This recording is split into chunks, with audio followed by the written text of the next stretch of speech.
I gotta wait for Hey everybody, it's TFYLP Episdoe 131, Joe! and we have Tobias, Yeah. we have Hang, Hey. we have this guy, Word! we have Plasticon, How's it going, guys? I'm teleported to a different community because my camera system just sucks with my internet. Sucks. and I am your reluctant host, Sideburn 2. Reluctant. Reluctant. He's He very just reluctant. begged. Choice. He was over there going, Reluctant oh, please, please, let me do it, please, come on. So we let him. Okay, and tonight we are talking about Combiners. Combiners Part 2. Leading up to the Those. fantastical Generations Combiner Wars that's coming in 2015. Yay! That's my excitement for Brett, because he asked for it. I did. I said I want zealous. I want zeal. I want, except for this new 2015 Combiner. But that's okay. Go ahead. Go ahead. Well, we're going to talk about a lot of today, but we're at least going to start on a high note. We're going to start on Beast Wars Combiners. So, take it away. Eh? That's what the host gets to do, right? No. You're the Beast Wars guy. That's why we put you in charge. You. Wait a minute. Everyone else say, take it away. Take it away. There you go. It's all yours. All right. Magna Boss. Let's get the That's Episdoe right. going, man. Now, Beast Wars had a couple combiners, did they not? Yeah, so the original Beast Wars had 2 combiners that came out in, I believe it was 96, I believe it was 96. Yep, second year. So it was the second year, it was still when they were normal beasts. And they came in gift sets. You had the Maximal Combiner, which was Mandibus, who was comprised of the Lion Prowl, Ironhide the Elephant, and Silverbolt the Eagle. The gold plastic eagle. I thought you were the expert on this, man. You're struggling. I thought it was a almost falcon, said- to tell you the truth. What the hell? I almost said Skywarp, but we'll get to that later. You think it was the Japanese version? Yeah. Wow. It's gone to plat. We're all doomed now. No, what is that? Scene fade? Bull crap. Take 2. Keep going. Keep going. And then we had the Predacon Combiner, Tripredicus, who is Cicadacon the Cicada. Lots of creativity there. Oh gosh, I'm getting a phone call from someone else. Stop that. Are they helping you? No. Would you like to phone a friend? Oh! Yes! Use your lifeline! Gosh, I'm just totally off track now. You said Cicadacon. Cicadacon, C-Clamp the Lobster, and... Oh crap. There was one called Oh Crap? That would have been my favorite. Cicadacon, what was it, Clamp, and Oh Crap. C-Clamp and, yes, C-Clamp and Oh Crap. and Oh, Oh Crap. yes! And Ramhorn, the I rhinoceros. bet you said ram horn. God, I just got a random phone call just totally jacked me up. You left that one out on purpose. Well, yeah, because he's special. Because he's ram horn. I mean, it's all good. So, And what did they form? They formed a specific bot. What was it? they formed Tripredicus. I Tripedicus. started with that. I understand, but what is? I mean, you did shit, dude. You gotta tell you what they are. Yeah, I know, right? There you go. Hey, there you go. They formed Tripredicus. Visual aid, please. This is the coolest combiner ever, people. It's also one of the hardest damn things to put together I've ever had. are you talking It's the about, most fool? pain in the It ass is. combiner. It is a pain in the ass combiner. No. Like the Mandaboss is is worse. one robot. Yeah, But that's what I Magnaboss like gave about me it. hours of fun. I remember combining that and then showing it to my friends, and all they could say was, "Does he have a robot's head for an ass?" Yes. I mean, Because Ironhide's head, robot head, is like sticking out where his ass should be, and you go like, "What? What incredible Best design part flaw was- was that?" the best part was he had a little tail too. Oh, yeah? That's a good word. He was truly a He male did. Autobot. I mean, Maximo. Yes. But, and I don't know if we talked about this, but they had the Japanese repaints of those two. Now, while Magnaboss was very, very similar, Tripedicus was different. What was the name of the Japanese Tripedicus? Does anyone It remember? was Triple-Eticus. It had a different name, but it had darker Or- colors. Or Tripleticus. And I And they thought were it had a Mexican. different name.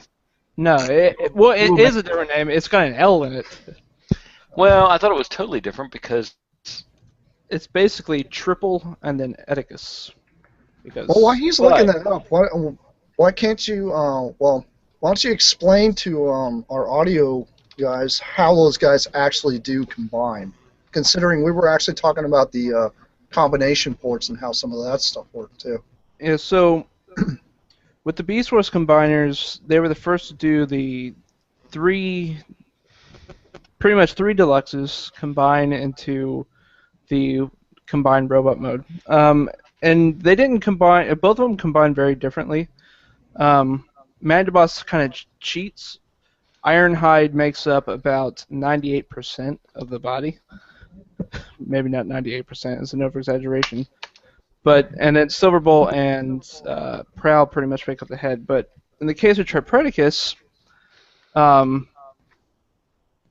you had very distinct three layers. You had Ramhorn became the arms, so you had one guy became both arms, and he does this without separating in half. He's always connected together. You have C-Clamp becomes the legs, and Cicadacon becomes the torso.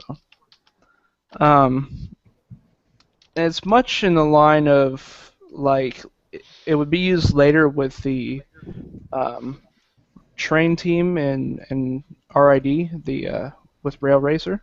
Mm-hmm. And viewers can see. I'm gonna pull mine apart. People watching the live stream. Shoot, I'm gonna try to break it at the same time. that would be awesome. So right here is Destroy Ramhorn. his toy live. I did it. You can do it. So right here is Ramhorn, and he basically just a bar in between two parts of his body that slides down into Cicadacon, which forms the chest. It sort of slides right down inside of his head. And then the lobster very easily forms feet, big old crab hands, or lobster hands, because he's a lobster, not a crab. But yeah, and both the combiners were used in Beast Wars II to make Magnaboss made Magnaboss. And basically, he wasn't much different. He had some added paint apps to his face, sort of had a I guess you'd say, Indian chief sort of motif. Little war paint going on. Yeah. And I found face- a really, really Prowl's head crappy changed. Japanese Tripedicus, which they're also called Jointron. The Jointron brothers. Yeah. Yeah. I'm going to share this, but I'm going to let you know right now it's a really crappy picture. It's a really crappy picture. Yeah. So. Even Yeah. they got the nice little sombreros going on and everything. In Beast Wars II, the three of them were very stereotypical, mariachi types. It was It's quite awesome painful though. to I mean, watch. look at this. Look at this. You got the poncho. You got the guitar, the sombrero. Awesome. Yeah, they individually aside from CicadaCon, I think individually Tripleticus Gimlet is better than C-Clamp because he's red, and Ramhorn is a little bit nicer in that black color. But Yeah, the beetle. Here's a picture of the beetle. yeah, so I can tell you that as far as finding the complete set, the Japanese version, it's hard. it's extremely difficult. You would think that you were looking for a Gene 1 gift set. These are pretty tough. They're pretty tough. Gimlet is easy to find. The Magna Boss is a lot easier, but this one, but if you look at the color variations, it's so worth it. This one, and the Beast Wars combiners were cool in their own right, but to have this recolor, as cool as it is, it's so worth it. Absolutely. Was this sold as a gift set as well? What's that? I don't know. I've only seen them as individual. Yeah, I don't believe Tripleticus was ever actually sold as a gift set. The reason I take that back. Was it? I'm sorry. There you go. Ah, That's how I There got it him. is. oh, I It's a gift see. set. Oh yeah, I remember now. But if you look, What's that? what is that? The colors are completely Sea different. Crab? Is that his name? C-Clamp. Gimlet? Yeah, he is a darker Or- red. The cicada, whatever cicada thing is like a gold. And then the beetle is a really, it's not black, it's more of a, Looks like a charcoal. well, I had a good picture. It's almost probably- like a dark blue. It's like probably a bit translucent, like Yeah. because Ramhorn here, it doesn't come through on the camera very well. But he's actually a bit translucent. But this color Oh no, scheme the is so Japanese much better. version painted it through because I Did have he? both the Japanese and the American version. And what they did instead of using the more translucent plastic the American has, it's just basically solid, So shiny. They actually painted it. Now, or wouldn't you just agree that the solid plastic? that one is a lot harder to find than the Magna Boss? Oh yes. Well, Magna Boss, everyone was pissed off by Leo Convoy Jr., so nobody wanted to buy the toy. Well, and you also Well, have to look at it. I mean, he's- aside from a few paint apps, they were virtually the same. Well, and it's incredibly easy to find the Korean version. Yes. You find those all over the place. Triple deckers, or are you talking Oh about Magna no, Boss? Magna Boss. No, Magna Boss. Basically, it's good luck trying to find Tripleticus. I don't like saying his name. Triplicaletius. Tripleticus. I Well, actually the Japanese version, the Japanese pronunciation for it is just triple deckers, like triple Yeah. decker. Tripleticus. you know That's a when I lot get my easier triple to say than the way I'm trying to when I pronounce get my triple decker, Big Mac, my triple decker, that would work. So Look But at all you know these what this triple harkens deckers. back to? This harkens back to I'm going to go with a GoBots reference. So I mean, stand by. But Monstrous, when Monstrous came out, it was a basic color scheme similar to Tripedicus, the main color schemes. And then when they went to the earth tones, like this one did, the GoBots Monstrous did the Satan, and it commands great amount of money. It's very hard to find. So I see a lot of similarities with the two. You got a lot of earth tones, very, very dark, and they both command a lot of money and are very rare. I just see the similarity between the two. Oh, and their combiners. Yeah. Now, funny enough, the American version of Magna Boss has actually become the harder one to find. And it's mostly because Silverbolt, which I don't believe is classified as true GPS. It's I pretty believe close. I believe, because I don't think it crumbles like the gold plastic does. I think it's Which just one? that Now, which one is that? Silverbolt is the bird. And it has a tendency to break. And it's brown. It's not gold. Yeah, yeah. And it has a But for tendency some to reason break. it cracks though. The wings, right? Yeah, well, because the wings have this double joint that fold out for the combined mode, Well, And why don't you go ahead and take yours, take it out, and go ahead and break it so everyone can see just how fragile it is. Go ahead, we can watch. I Go ahead. don't have a Magnabus. What kind of Beast Wars fan are you? Mr. Beast Wars guy doesn't have one to break. He's Right. expensive. He's expensive. I'm only Doesn't have a looking for one Magnabus. boxed. I'm only looking for one boxed. And here I was just waiting for you to go, oh, I'm not going to break that. You don't even have it! I mean, No, I plan on buying a boxed one, and then I'm gonna buy a loose one. I plan on being a millionaire too, but that ain't happening.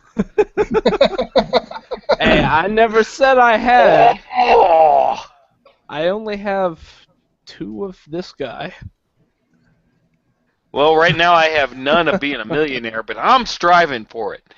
Anyway, Oh crap. there is Magnaboss right there, and what he's talking about is this little guy that comes in right at the nipples, and the Yeah, nipples. He's his I mean, if nipple. you look right here, they're a little low, but there you go. Got some areolas going on right there and there. Anyway, this brown, Keep it in your Brown. pants. this brown, and you wonder why we have the R rating. This brown is susceptible to breakage, correct? Yeah, it's, Susceptible to breakage. There's a part where it sort of flays out, and it's got 2 pins through it, and that's where it like tears more than Okay, it does so crumble. what we have to remember is the areolas are very delicate. Yes. Right in here and in here. Very delicate. So be careful when you're playing with this portion right here and here. Not so much here. And here. All right. And I apologize to our audio listeners. What are you apologizing for, man? I just came up with that on the spot, and that was pretty damn good. No, the audio listeners won't be able to tell what you're doing. All right, I was talking about That's the breast I project. apologize. Okay, that's what I was talking about. You're a big boy. Figure it out. Okay.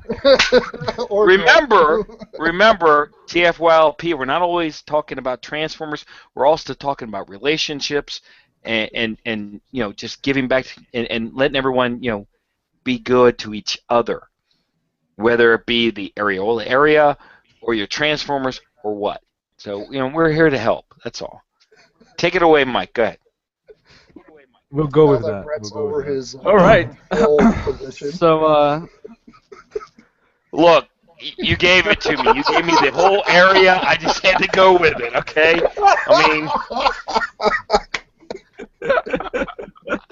I just go with what I got to work with. That's all. oh goodness. And So it was too easy. It was too easy. So probably That the was the rare. fifth combiner. Yeah, the rarest combiner in the Beast Wars era is God Neptune, which is the last combiner in the Beast Wars era.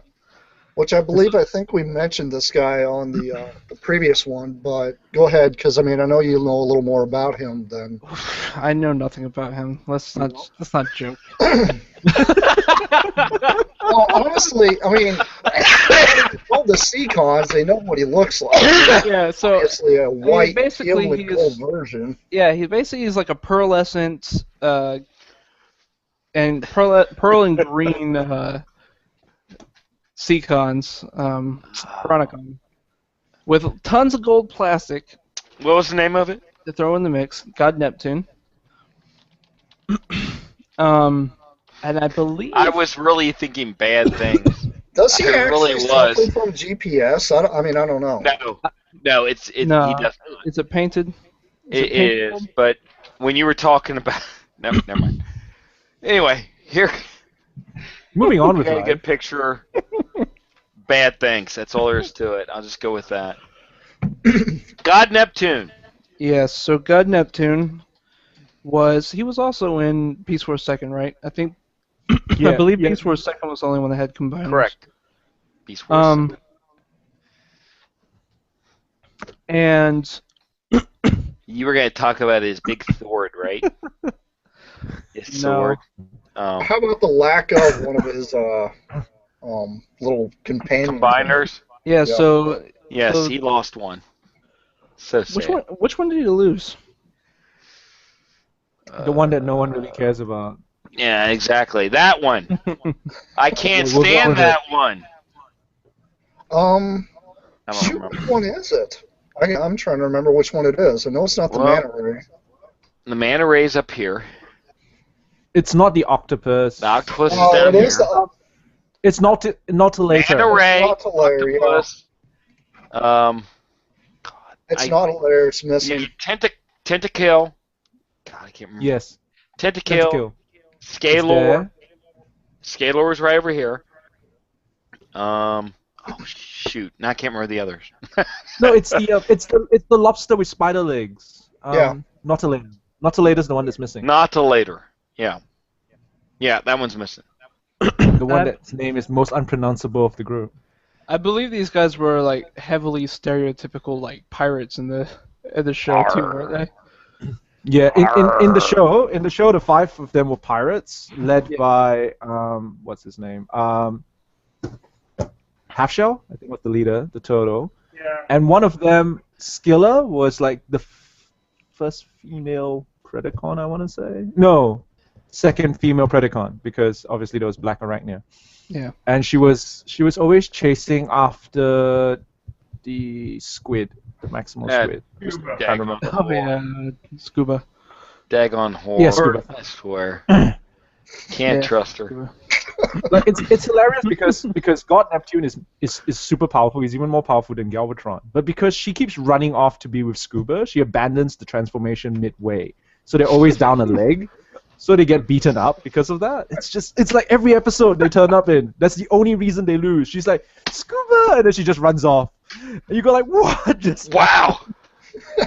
Wow. You've given me so much to work with, and I'm just gonna let it go.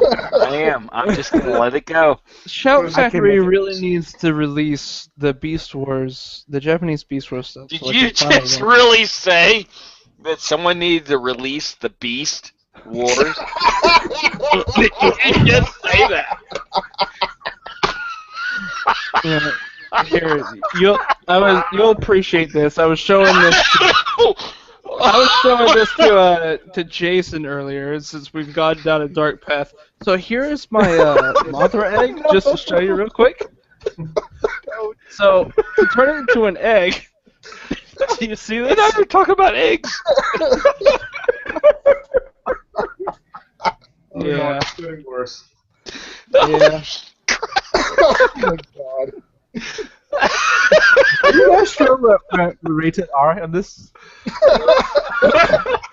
We seriously need it at Did this you- point. Did you see how quickly that changed?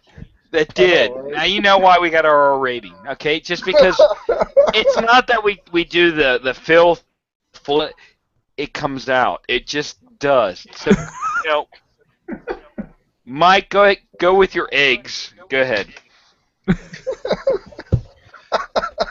Well, so Scuba, she was a Yoko Ono. The Yoko Ono? That Yeah. bitch. yeah. What were we talking about I again? love how Eggs. that's our description for her. Yoko Ono. She's the Yoko Yeah, Ono. everyone knows Yoko Ono. But anyway, eggs. We were talking about eggs. Oh, I just thought you might appreciate the. Well, I did appreciate it, The especially very- in this context. the very suggestive way that Mothra combines with Mothra's larva. You know what? Um, Go ahead, because we already got our R rating. Go ahead. Oh, you didn't see it? Were you not paying No, I attention? missed it. Do the So, sexual perverted act. I was showing this to Jason. So you got I bet you Mothra were. larva. You got Mothra. These are my like Godzilla eggs, and so when I got this in the other day, so to turn them into an egg, It's horrible. Are we supposed to talk about the number 69?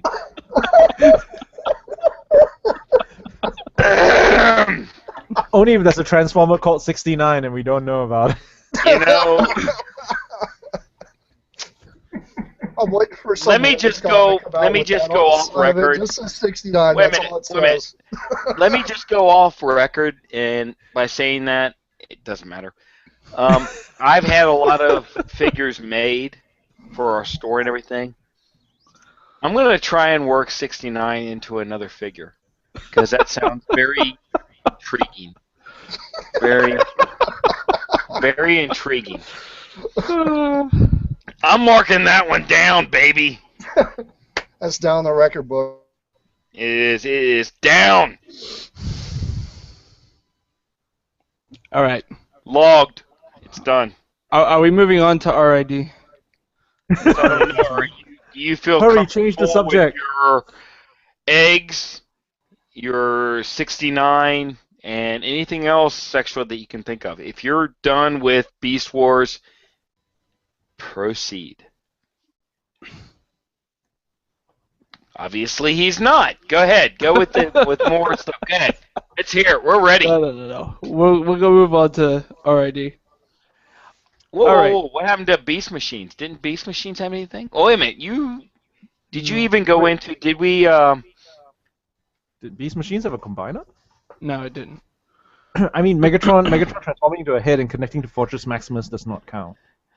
No, that was because something- more head doesn't count. Okay, so not Beast Machines, RID. So we had RID, which was So robots in disguise. well, Yeah. I got that, but I mean, what was the name of the combiner? We had 3, what, didn't we? No, but you always started off. Look, you're breaking how you did things, the format. You said the name of the group, individuals, and then when I said say the name, you yelled at me. So I mean, stick to the format here. Go ahead. All right. So RID had, I believe it was 3 combiners. It had Build King, which was comprised of. Is Build King correct? Wasn't it landfill Yeah. first? It's landfill. See, I'm saying the Build car King is robots. Japan. Yeah, I'm saying the car Look, robots wait a minute, as wait a minute. well. First of all, I'm the G1 guy, all right? I'm not into this crap. I'm the G1 guy. Go. All right, so you have landfill, who is comprised of. said that. Yes, he's comprised of the dirt mover, Wedge, the shovel, Excavator. shovel Grimlock. Yeah, I don't know. I excavator kind of Grimlock. like Dirt Mover. That's a pretty cool name. It I is a like dirt that. mover. It's a bulldozer, dirt mover. It's not. I don't think it technically counts as a bulldozer. You have the. And you're just staring at me. It's just getting to me. All of us are. You ready? You ready? You have the There you dump. go. There you go. You have the dump truck, heavy load, and you have Hightower, the crane. For the Decepticon, and that's the Thought Autobot. his name was That's the Grimlock. Autobot kind. No, Grimlock was the shovel, or the Yeah. backhoe. And Wedge. I'm not That's looking an at you. excavator. I am not looking at you. All right. All right. So we had this thingamabob. Now let me ask you something. How many members? How many members comprise that team? 4. All right. So this was a. Did we have a combiner before that had so few members? Yeah. Which Road was Caesar.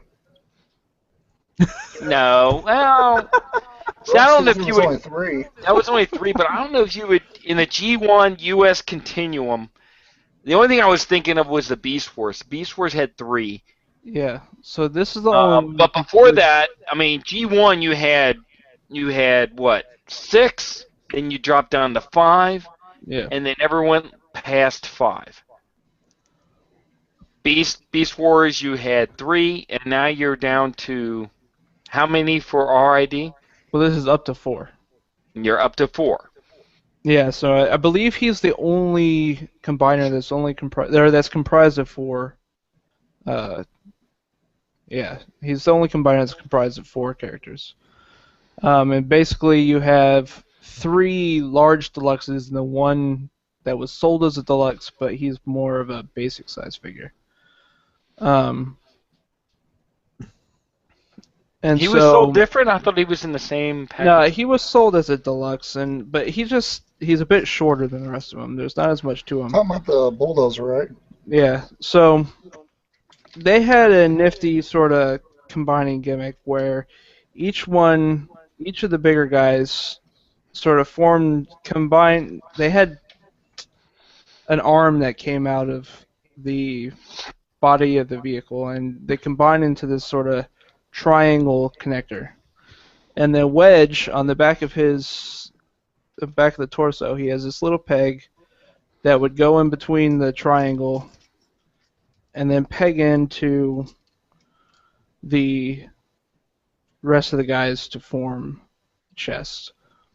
So he was combined, holy crap, just tried to slip it on my hands. So he's comprised of 4 construction vehicles. And for the most part, he was pretty much the main Autobot combiner in the series. There was another Autobot combiner. He comes in really late in the series, though. He like turns up midway through Car Robots, doesn't he? I can't remember. It's been a while since I watched it. I want to say it was about midway. Because they were trying to explain how they created the Cybertron net on Earth, and that's why this team didn't turn up till they had finished completing it. Yeah. They had been away. Let's go see. Crap. So. Oh, and by the way, can I ask why is your Build King is the name I know it by. Landfill, was it? Why is he all yellow? So this was a Walmart gift set exclusive, and it wasn't quite Universe yet, but it was right at the end of Armada when they released this, and this is the only full set I have. I only ever got Wedge and Hightower because I was still really young when I was collecting RD, so I never finished them. But yeah, that's why this is all yellow. He was relatively recolored as Devastator at one time too. Yeah, in the Universe line, they were made into Devastator, I believe. And they were released in 2 packs. I believe those were Target exclusives. Yeah, so I think there's only like 3 real variations of him in the multicolored one from the regular landfill, then the what's that, Target or Walmart exclusive, if I'm not mistaken, the one that you have. This one I believe was Walmart exclusive. I think you're right, because I had that one myself, and then there was the Universe Devastator recolor.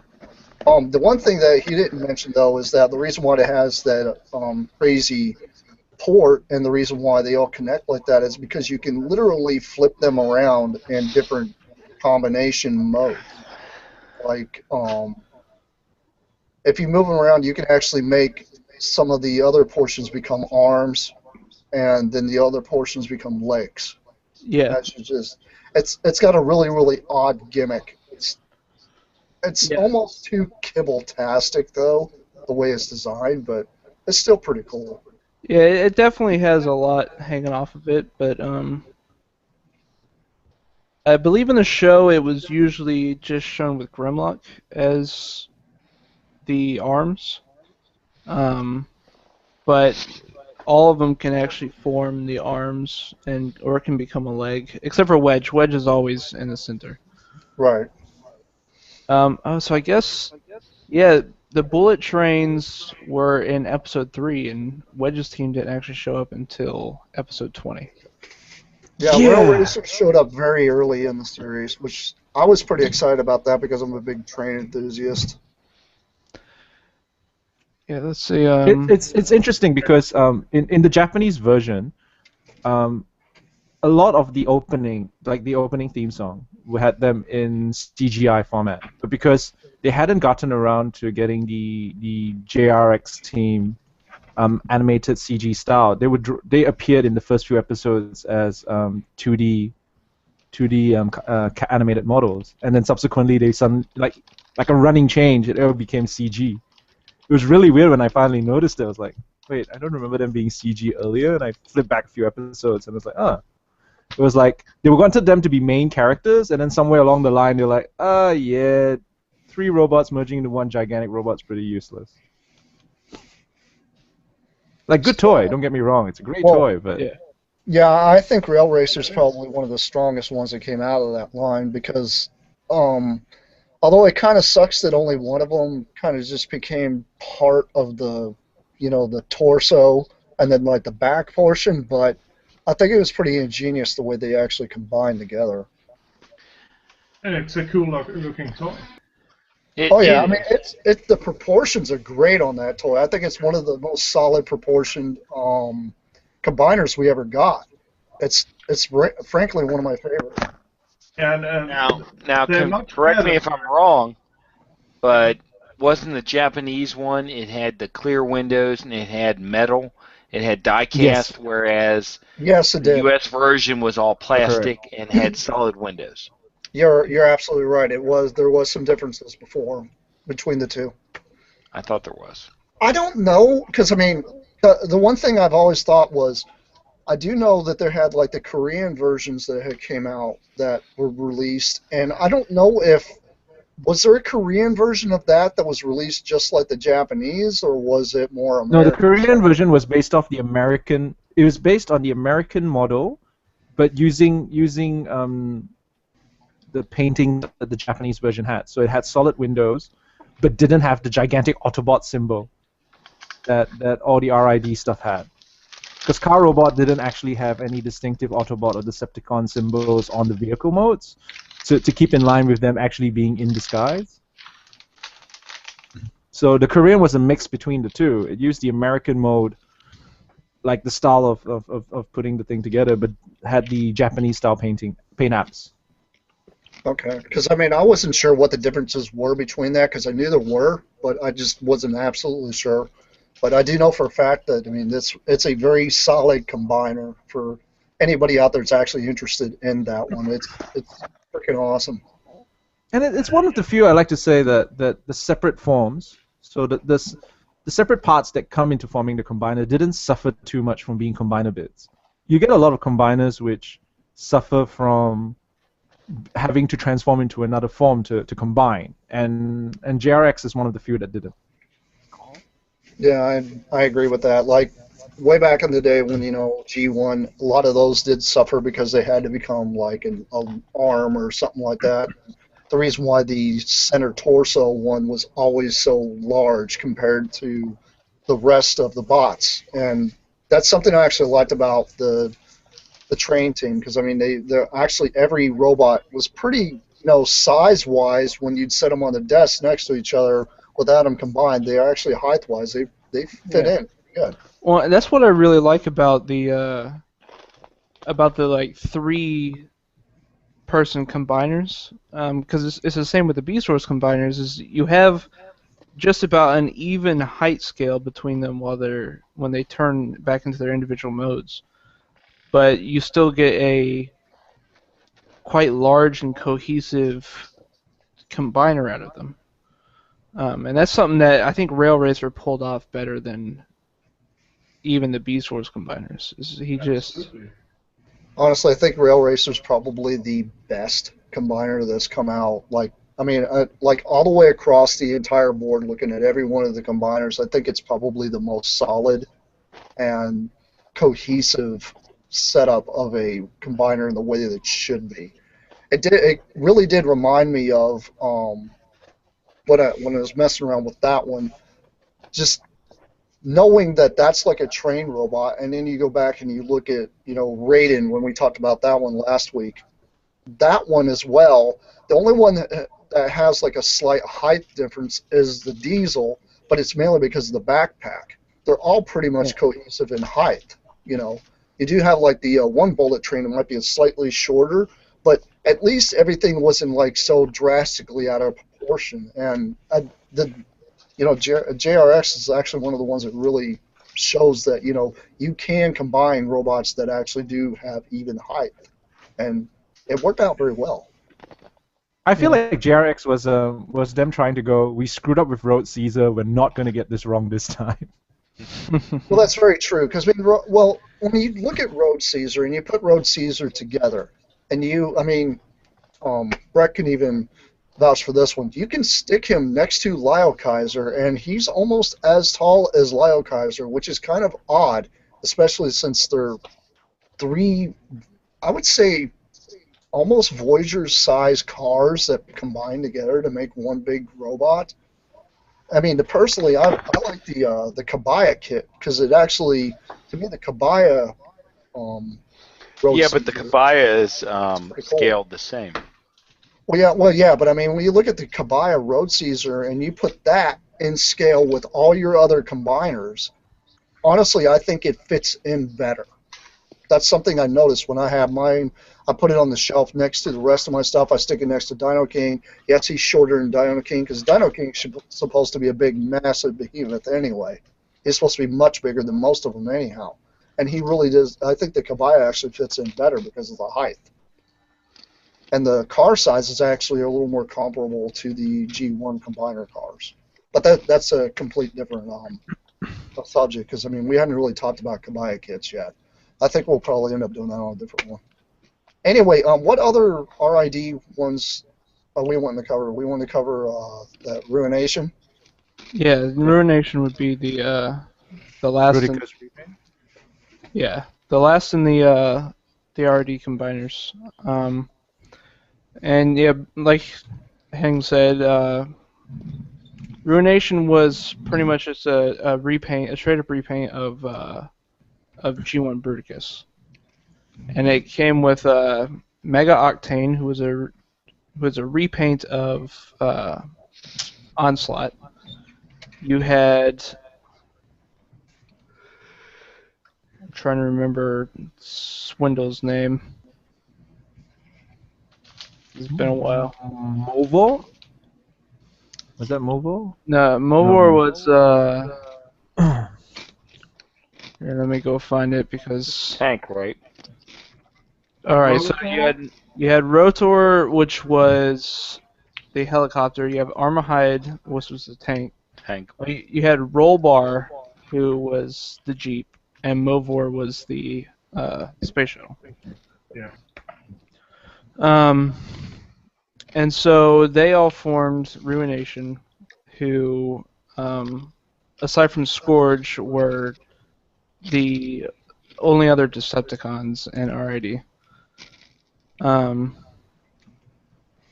so Ruination has everything to be expected from the original G1 toys. I don't think there wasn't anything added or really changed about them, was there? Only the weapons. Yeah, Before, Bruticus couldn't merge his weapons together, but with Baldicus, they allowed their weapons to merge into one gigantic cannon from hell. I Right. see. But that was it. Yeah, so mostly funky colored Bruticus.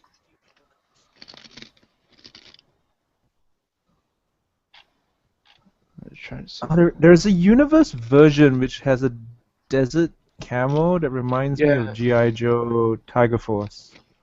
I actually have that. Is it the gray one or is it the? No, the gray one was the It's Arctic. the one with the stripes all across all of them. Yeah, there were They actually. have a tiger stripe. They have a tiger stripe one, which is horrible. That's the one you're talking about. And then they had an Arctic one, which was gray and white, which is flippin' awesome. Yeah, I have that one. That one's pretty sweet. Here, I'm gonna go ahead and screen share.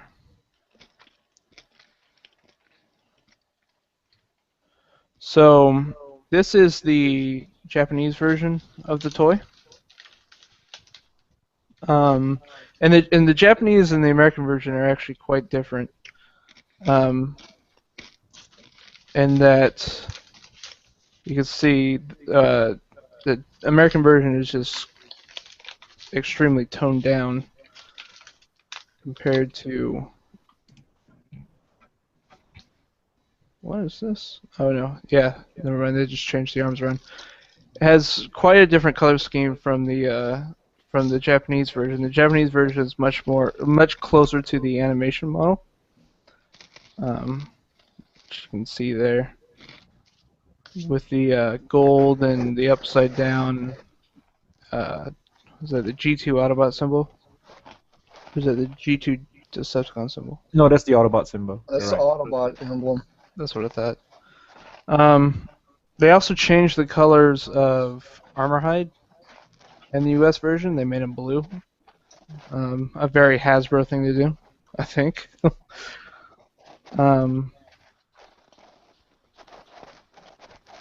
So they also came and this was a Walmart exclusive. This is the Arctic one. Arctic camo. And then And there's the desert camo. yeah, and then there's this one. The Thing was horrible. crazy. They call it the Ugly. Tiger Stripe. That's Tiger Force. That's G.I. Joe Tiger Force. It is. Joe! And I think this We have now come was full circle. this was harder to find, wasn't it? 'Cause No. it was No. it not? I thought it was because I never saw it. No, actually, the Arctic one is more hard. I mean, honestly, the Arctic Yes. one, from what I've found out, is the hardest one to find because most people that have the Arctic one do not want to let go of it because they like the color scheme. It's very cohesive and it works. Oh yeah. I thought because I remember finding the Arctic one like all over the shelves. Well, back in the day. back when these things were released, not many people picked those up, but since then they have gone in scarcity because there's a lot of people that had got hold of it and do not want to let go of them, and the ones that you do find, it's very hard to find them complete because people really don't want to get rid of them. I mean, they are pretty difficult to try to get hold of, though. It's hard to find that Ruination complete if you find it mint in box because it doesn't come with the chest piece for Mega Octane. That's very true. I mean, it's got that little bitty, that little chest piece that plugs on just like your normal onslaughts and stuff. That's what is crazy about this whole thing when they released that is because it's like, what? This is like an 80s combiner being released in like early 2000 is very strange, but honestly, I think it worked, and it really did bring back a lot of collectors in the market and stuff. When that thing came out, a lot of them were like, holy crap, that's like G1, what the hell? You know, and then that really, drug some guys back into the fandom when that came out. Just that one alone, not to mention the Scourge and the Bludgeon repaint, the Megatron Bludgeon repaint, and the Hero Prime was repainted as Scourge as well. Well, if you think about it, when Car Robot was released, it literally had every generation represented. You had Bauticus for G1, you had Black Convoy for G2, and then you had the Beast Wars Transmetal characters there. The only person who was new was Gigatron. So it was like, ooh, all the bad guys are going to be all across the board. Yeah. But then you had some people that are crazy, like, oh my God, freaking Brave Max, But that's for a different story. He's not a combiner. We don't bring him up. I know, right? We'll talk about city bots later. We won't have that much to talk about. The problem is we'll have 2 hours to talk about because it's like freaking like so many of them, but like so many crazy gimmicks they do. It'd be G1 front heavy, and then you'd just all just frown in disappointment at Metroplex right at the end. Yeah. Eee.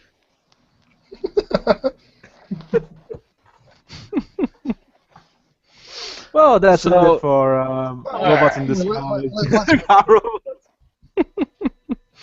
So, yeah. So So, I don't Mr. believe... Byrne, what's the next one on our list? Are we done? We done interrupting? All right. Interrupting squirrel. Damn! Here it is. Ready? You got slapped. All right. So after our idea, the next set of combiners we didn't get until Energon, and we're not going to talk about the pants formers that most of Energon was comprised of. But Wait. We're not going to talk about the horrible Dinobot combiner? that's it. No. Technically not a pants combiner because they couldn't switch around. Grimlock was always on top and Swoop was always. Well, that just underneath. means Swoop was always pants, instead of them being able to change their undies every now and then.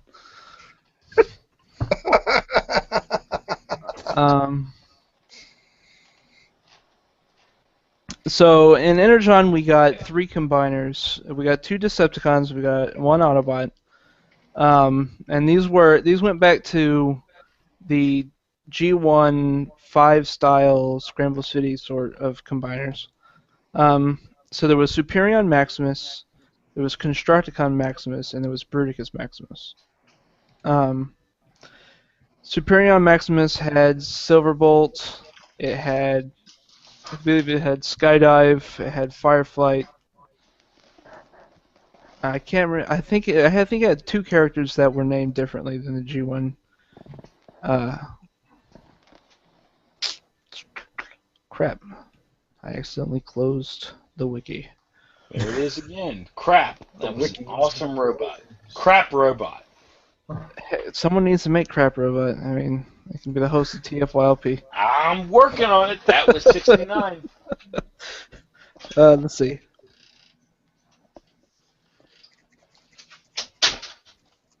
Dead air, so much fun. Oh shoot. I'm thinking.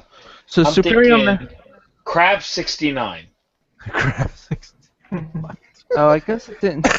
Craps. I'm gonna write that one down.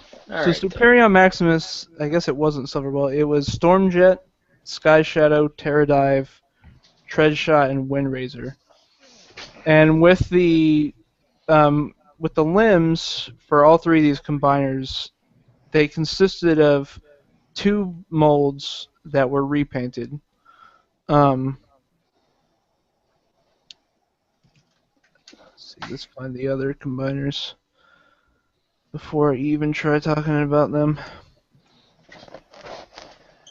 Shoot.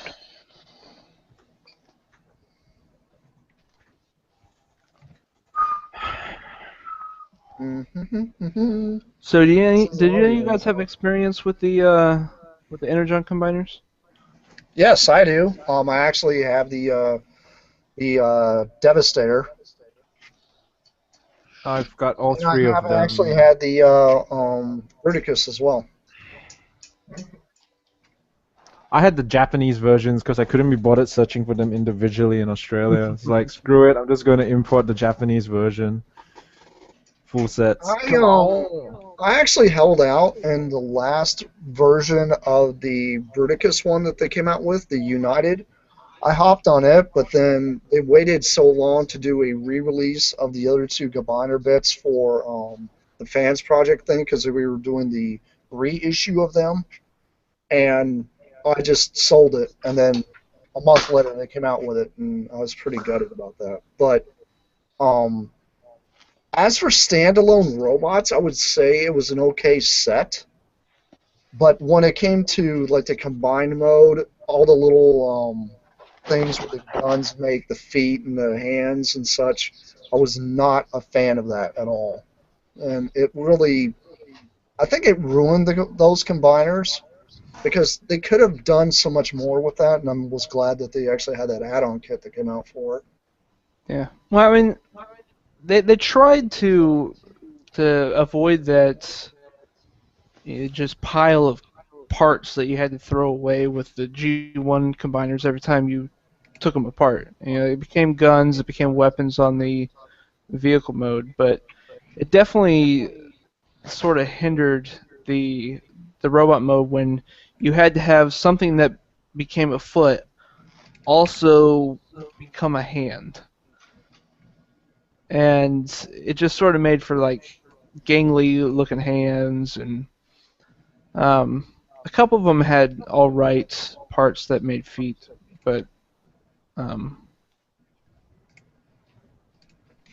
yeah, I mean, it was, well, I mean, the thing is with the Devastator, I got that one off a friend of mine and gave it to my son because I was trying to get him into some of the newer bots and stuff like that, and he liked it. He thought it was pretty cool, but the center portion becomes a large steam shovel, which is pretty much one of the ones they'd use in like the diamond mines, like an oversized excavator is what it is.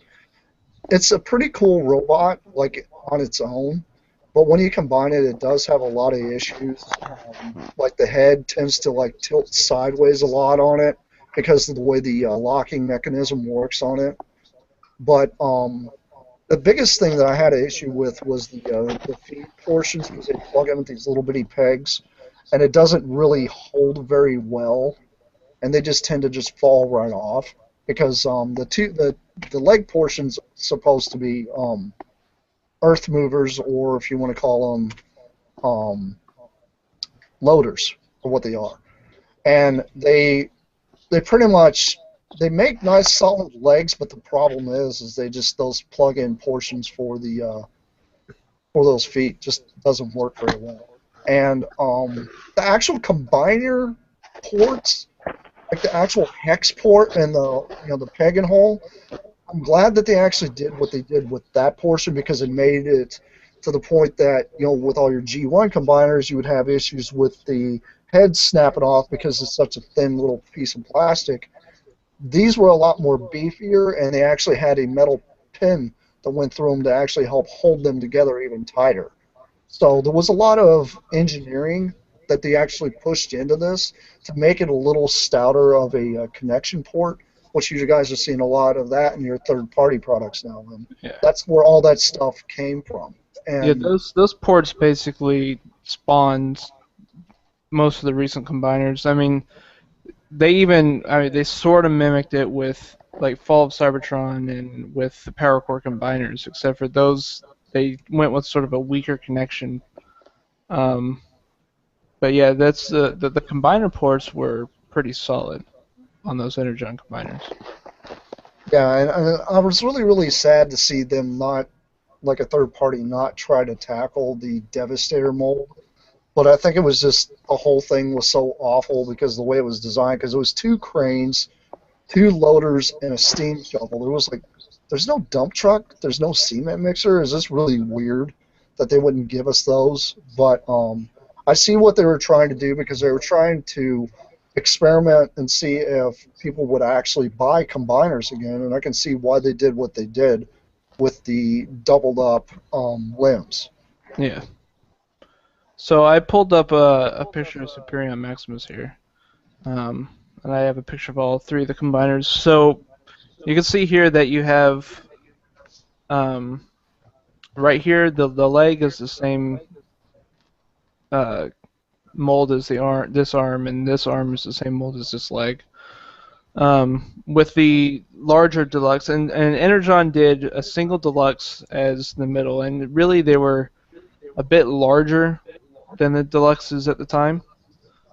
Well, maybe not, but and then they had 4 basic size figures, and the basic size figures were definitely larger than the basics at the time. To make a pretty good proportion robot. Unfortunately, I think the biggest problem with most of these is that they didn't. While the connectors for the arms and legs were really nice, the center body for a lot of these tended to fall apart. It didn't peg together very well. And so, especially Superion Maximus here was just a floppy mess when you combine them. I agree with you, because my Superion, where the nose cone is supposed to connect to his chest plate when he in combined form, refuses to lock in. Well, yeah, it just sort of like slides into a little groove that's too wide for it to really even matter. Yeah, it was not very well designed. Did any of you guys get hold of the add-on kit for that one? No, it's just too expensive at present prices. I got that on kit. That one. We talked about that last time, I think. Snowman set. Yeah. Well, and the big thing with all these combiners, at least here in the States, was that the wave that had the second limbs for these combiners were right at the tail end of Energon and were extremely hard to find. I know I never found them when I was collecting these, and so I had three. Well, actually, I never even found Bruticus. Bruticus was a tail end combiner that was hard to find. But my Constructicon Maximus, my Superion Maximus, I never even found the last two arms for both of them. Or the last two figures. Well, the funny thing is like, these combiners themselves have been released so many different times in different waves, and the colors were changed so often as well. That was a crazy thing. They actually kept. It's like they kept trying to recycle every one of these molds that they could in any color they can, but really not trying to improve on any other portion of it. To me, I think that was kind of a waste. Hasbro, I think, probably could have engineered or retooled some of these a little differently, so that way people would have found them more desirable. But I mean, at the time, they actually were doing pretty good about reaching into the market to see if there was an interest, which I think that's what really spawned the following combiner we're probably going to be talking about soon here in the Generations line. Yeah. So to wrap it up, for the Decepticon combiners, you had Bruticus Maximus, who is composed of Barricade, Blackout, Blight, Kickback, and Stormcloud. So you can see them here, and I believe they were all all these released in Battle for Energon, I think was the name of the subline right at the tail end of Energon. And so out of the three combiners, I believe he was the hardest to find, if I'm not mistaken. Even in Japan, he was actually Beltron or Devastator was the harder one to get, but he was also considered an exclusive, so he was quite expensive as well. Superion was the cheapest of the three. And then Constructicon Maximus consisted of Steamhammer, Bone Crusher, Duststorm, Sledge, and Wide Load. Really? And you can see them here. And yeah, he was definitely just the weakest of the three. You can see right here, this arm was basically just the vehicle mode attached to the peg. And you turn this little energon or this clear plastic claw out to be a hand. So not a lot of engineering went into that one.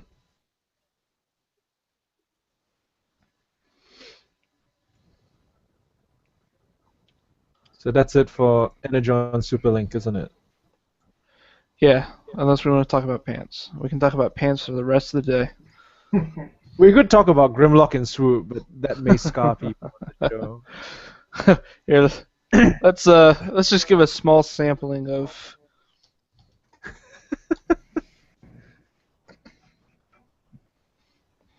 Let me pull this up. So terrible.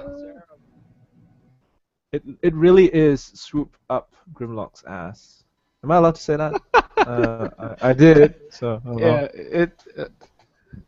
we already got the R rating. What can we do about it now?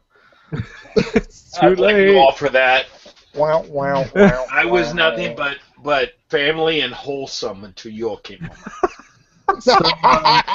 Lies. Lies! Screw you! So there you go. There's the Wow. little Grimlock. Pants and all that crap. I mean, come on. And the weird thing about these two is they didn't even work like the rest of the line.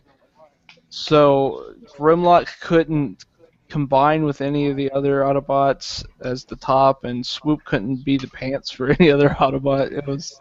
That's because they were heterosexual. No, Right? they were.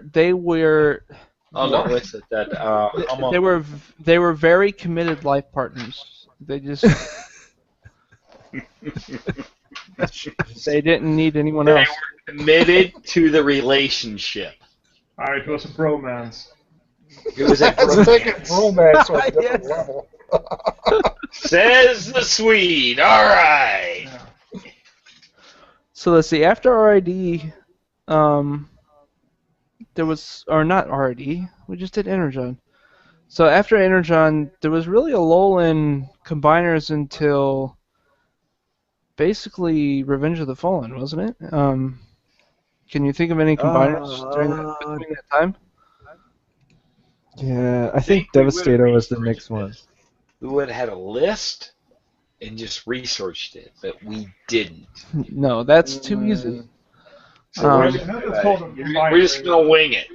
Yeah, well, I guess it all Well, comes down Power to- Core Combiners is probably what would be next in the line because, I mean, I Well, don't that's really what think, other than Devastator out of the movie line, I don't think there were any other combiners. Yeah, I'm just trying to acknowledge remember. that line. Oh, not really. If There- you can there's really Except for consider- the There's third nothing party. wrong with Power Core Combiners. Yes, there is. No, They here we go. Here we go. They Let's get, suck. No, Except for the Power third Core party. Combiners The everybody kit. get your boxing gloves on because I am on the side of Hang here. They were not that horrible. Oh, like I give a shit that you're on the side No, of hate. I still think it sucks. All right. And I take that side as well. I love the Power Core Combiners. Uh-oh. Shut up. You are so far away from all reality. I'm not Guys. even talking about physically. So I mean, no Guys, way in the world. I also liked Power Core Combiners. Wow, dude. Wow. Brett's like, I'm out. I have He's walked off. I have quite a few of them, except for the. And I I don't- have all of them. See, I don't But think I I have could. real combiners. All right, real combiners, not that shit. I'm Well, talking. well, I should know. Okay, he wants to call it crap, but I mean, if I do. honestly, I mean, I will be honest with you. Every center torso that came out worked very well in its own right. It actually worked and made a convincing alt mode, made a convincing robot, and worked very well to allow you to be able to plug Yeah. the drones in. Now, the drones were lacking. Yes, they didn't turn into robots, but they did turn into limbs. Some of them were very convincing limbs, but some of them sucked. I will admit that. And Some that's of them what- did not work Here you go. very well. Does anyone know what this is? That's an Action Action Master. Master. Which is the best thing ever. I take a Bizarre. toy. I take a toy. You ready? Watch this. First time ever. What is this? That is It's a rat Generations trap. Rat Trap. It's That's Rat Rat Trap. Trap. Do you know what this is? That's It's a fuzzy gray piece. That is blue sticky shit. It's Blue Tack. There you go. There's your combiner. There's your Power Core combiner right there. All right. That's it. I just made a Power Core combiner right there. Wait a minute. I know what you're thinking. For I know audio what you're thinking. listeners, He doesn't just have a took leg. Blue All right, you Tack ready? and stuck a Watch this. freaking- There we go. Blue tack. There you go. Tack There Action you go. There's his legs. Master to a He generation. stands just like that. There you go. That's what they were. You just took a piece of crap and you stuck it to a decent toy, minus the little blue tack. I'll Okay. I'll Power give you Core. that. That's why I'll give you that. And that's Peace. why I really wouldn't consider them in this discussion because No, but you did. See, and Well, you took the side no. of everyone else, which is why I had to bring out the blue tack to explain it. All right? no. Sorry. All They I suck. said is I like them. I didn't say that they were true combiners because All at I'm the going end to of the say, day, and here's all I'm going to say on my whole argument. Did this plus this not put that power core into perspective? well, Yes, yeah, it I mean, gotta say. Excellent work. I mean, Thank you. they are to me exactly what Magmatron is. I'm not going to consider Magmatron a combiner. No. Even no. though he's three No. animals that turn We into actually a robot. forgot Magmatron, and I tell you what, that is a freaking awesome combiner. No, Wait, what's but it Magmatron? doesn't count. He's Yes, he's it is. That thing he's is a- awesome. I'm not saying he's not awesome. I'm a Beast Wars guy. He's sitting right behind me. Oh, Magmatron Yeah. from Neo. Yeah, yes, what I'm, that thing is Technically, the three of badass. them don't transform into robots, I guess. Yeah. If we're gonna say the power core combiner thing, that would be the other issue, I guess. Yeah, you're Yeah. right. But I'm sorry, Power Core. This is what I think of right here. This little sticky shit right here. I can make any Power Core I want with enough of this. Okay, but I mean, what I was trying to get at before he decided to go off on his little tangent. It wasn't a tangent. I I was made just a going to point. say I the made a cool point thing on the about when spot they came with out. what I had on my desk.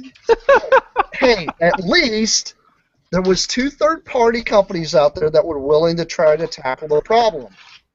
One of them gave us one of the coolest third-party toys that ever came out in the past couple of years. Yeah. Paladin, which is freaking sick. I It got does it here. come apart, and it will combine with a power core combiner. It doesn't matter which one, it will combine with it. And Wow. also the third-party set, they came out with the 2 World War II tanks and 2 World War II aircraft. And honestly, those right there, I think, are great selling points for anybody that wants to try the power core combiners, but just buy the torsos. Don't worry about the drones. Because to be honest, every one of those robots was solid. I honestly kept my drones in a box, and I posed all my freaking center portion robots. And also, the other thing I really did like about the power core combiners, I know a lot of us didn't even talk about dealing with this, they all came with their own mini-con. They became armor or a weapon. Those things were highly posable and great little add-on toys. yeah. See, There was a lot of gimmicks they did right. the power core Two packs combiners. were great brand on the toy packs.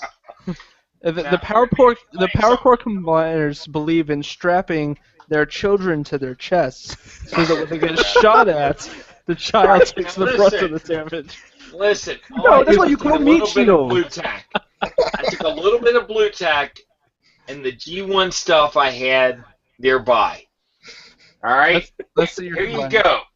All right, all I need to do is get another limb. All right, a couple feet, and I'm going to have a combiner here.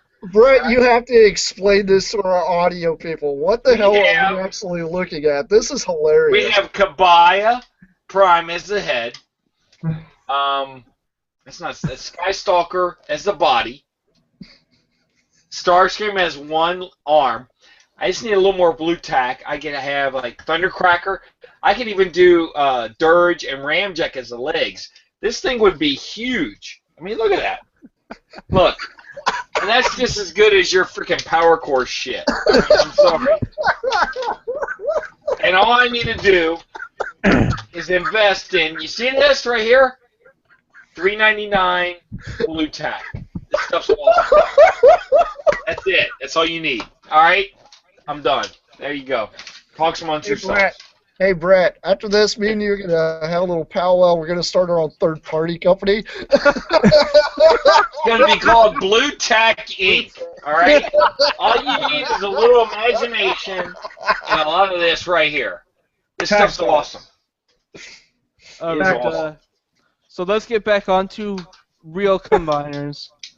That was a real combiner. I just didn't. So, don't be dissing my.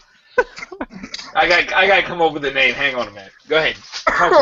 So in Revenge of the Fallen, we had a really crappy Supreme Devastator, which Well, no, we're not going to no. consider that a combiner either. Gorilla Stater, you mean? Because he's only vehicles. So he Yeah, doesn't he's count only as a vehicles. combiner. But then you had this amazing little guy. I do like this one. This is the Legends combiner. It's what is it? Seven robots. I mean, they turn into the vehicles. They turn into the robots, and then they combine into Devastator. And this thing was a cool little set. And it was unfortunately, the next real combiner in Transformers history. Yeah, there you go. And it actually came out in the Constructicon Green as well. Did it not? Yes, it did. Yeah, that was exclusive of some sort. Well, I mean, Was that sold in a set? I would say the thing I like about that one is it did come out with all 6 of the original, and then it came out with an extra guide that was the 7th one, which is a scraper. Because a lot of people don't know what that particular vehicle is designed for. It's basically what they use to, if they're paving paths for, basically for like rock quarries and stuff like that, they would use this large truck that has a large blade on the bottom that would literally scrape the earth up into the belly of the vehicle, and then it would close itself off and go dump it off. But that's exactly what those things were called. They're called scrapers. There's a lot of people don't know that. Was he in the actual movie, or I think he was just concept art, wasn't he? I think he was just concept art. And he's like some crazy like spider-looking Constructicon, really crazy. Yeah, it was pretty cool. To be fair, most of the designs in the movie should have stayed as concept art. I don't know. Have you seen some of the concept art for Revenge of the Fallen? I mean, some of those Constructicons were just terrible. I thought that was all of Revenge of the Fallen. Hey, as much as Revenge of the Fallen is bad, it still has the best fight scenes in any Transformers movie. Yeah, we're gonna stick to talking about combiners. If not, I'd be ranting about AOE for the next 2 hours alone. Oh, we're gonna end up having an episode where we're gonna do nothing but rant about the movies, and I'm gonna defend the filmmaking aspect, but that's just me. Look, my wife, we were watching AOE together, sadly. Oh, here it goes. Here it goes.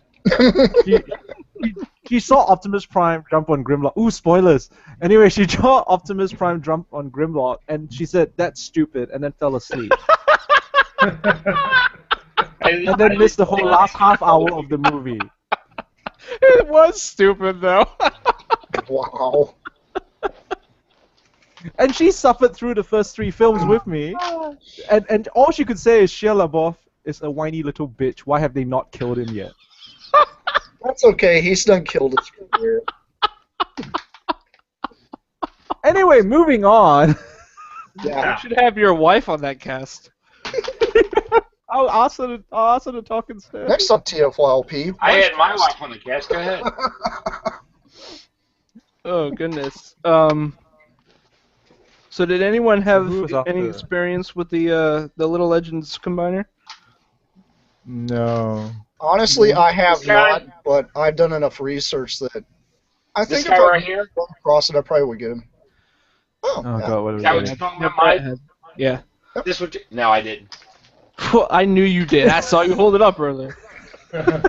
I just get off on this. Look at No, this. that was just a bunch of random Hot Wheels he blue tacked together. Hang on, I gotta get. It fell apart. God dang it. Hold on. That's the only thing I hate about it. It falls apart so easy. I thought you were gonna say Blue Tech could fix everything. This You need to it work does. on your You joint ready for system. this? This is the best part about it. There you go. Look at his head. It's Yeah. stupid. Oh, is that his head? That's his head. Yeah, I was his about to head say, is he's, on he's a little uh, bit limp, isn't he? His head's on A a. limp in the head. Oh. Anyway. I don't know. Mine seems to have no problems. I mean, It's very You're erect. younger. That's all there is to it. You're younger. It's had its little blue pill. Sorry. Okay, so who was next? I was Because I working personally on- don't know. I So was next- working on the ultimate combiner, but next is Power Blue Core Tech. combiners, right? No. Yeah, it's all the way around. I was working on it and it didn't work. But I will make it. I need more of this. With enough of this, you can make it work. We should have a special episode just for Power Core combiners. Absolutely. I know who won't be on it. Got it. I got I better don't know things who's to going to do. host it. So if we're sticking to combiners that are robots that combine, the next combiner is, I suppose, the Fall of Cybertron, Vertigus. Yes, that's the next one in line. He's the repaint of the Energon Verticus, right? No, Fallout Cybertron Bruticus was the new mold. Oh, for Cybertron, right. Yeah, so we had 5 deluxes. This was, of course, based on the video game of the same name, Fallout Cybertron. And It's working. Should we be worried that he just said that? Yeah, you should. This won't last long. so this went back to This is the Star Wars Combiner. All right. Do you see this? Brett, you have got to put pictures of that on our freaking Look at that. on our It's Facebook. awesome. No, you better take pictures. Roar. Pictures Anyway. you need to take. That's murder. Okay. So what was it? It was who was the torso? Han Solo, was it? It was Barada, torso, Boba Fett for the arm. And is it Imperial Gunner? For the other arm. Yeah, Was it Ramba, R2 for the leg?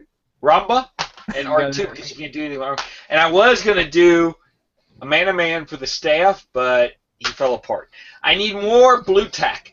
See, you can make a combiner out of anything. That was the first Star Wars vintage combiner. You saw it first here. Hey, what's its name? TFYLP. By the way, you know who our sponsors are, right? Does everyone remember? Because Mike was supposed to mention our sponsors. So Go ahead. yeah. The Mega Toys fan. Remember that one? What's this? After-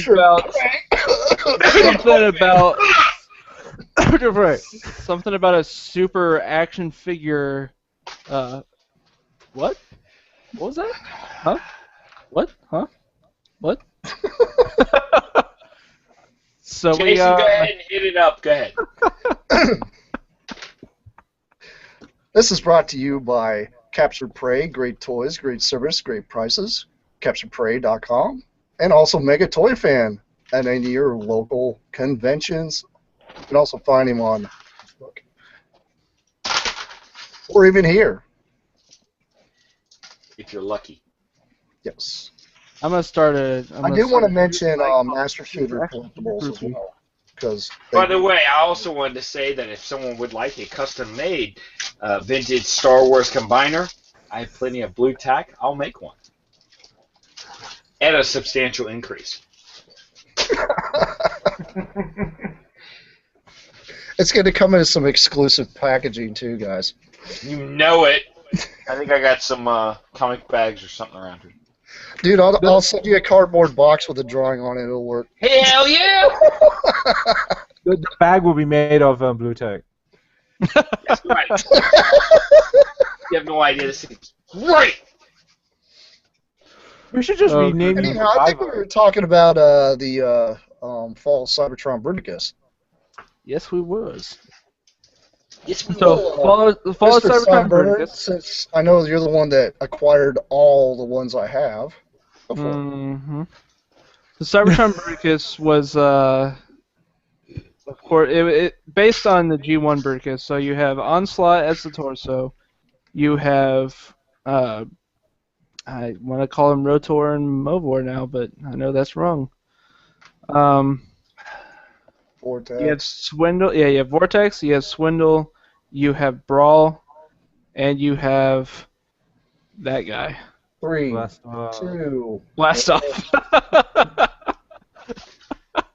In the wrong colors, but that's okay. Yeah, well, the only one that was in the wrong colors is Vortex over here, is it not? No. There was never a desert camo original Combaticon. What are you talking about? That thing over there. This? The other arm. Yep. You mean the brown and silver blast off? There's not a desert camo about it. Whatever. That sure as hell isn't dark brown, No, break he's just me a little. brown G1 color. He's just a little creamier. Yeah, I bet He hasn't been in the sun in for a while. He's just gotten a little pasty. You can't fault a guy for getting. And are we going to I go mean, with at least it did match the green box G2? art, so. He's been playing video games. I will say this one. Which one had the G2 colors? Was that the San Diego Comic-Con? No, the G2 Oh, it's Amazon. The Amazon. It was the That Amazon was BBTS closer- shared exclusive. That was closer to the G2 colors than that is to the G1. Yeah. Well, Why don't you have the G2 sitting next to you? Because I know you have it. What's because that? then I would have to rip them out from the other figures, and I didn't want to knock the entire shelf down. Yeah. This one was easier to get out. So with this Bruticus, how many? I think there was 8 versions. Watch how you're holding him. I think there was 8. Yeah. He doesn't like that. Ooh.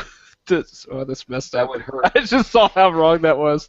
By the way, for those listeners, he's holding him by the crotch.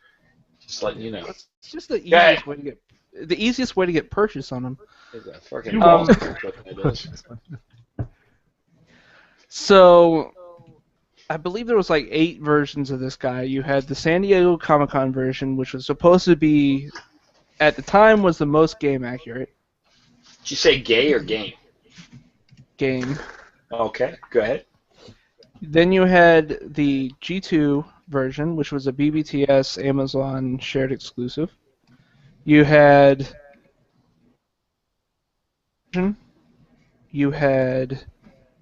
the Fruit Loops version that was sold at retail. Skittleless.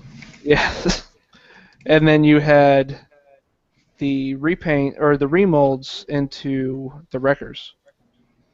And Yeah, then but you I would had- classify the Wreckers as a different character, so I wouldn't. Yeah, that's a complete different. I would honestly, yeah. I'm I kind of guess with especially Ray for on different that. hit Even mode though and it was a really stretch, they still managed to put new names on them. So, Yeah. Okay, so we'll scratch. but you're those. right, they are remolds. And then you got the platinum version, which is the one I'm holding.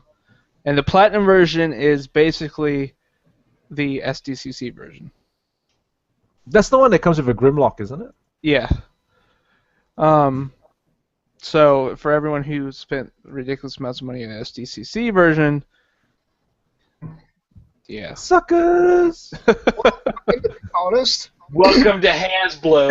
there are like there's like slight color hue difference between those two versions. And then you didn't even mention the Takara versions where they're more metallicized.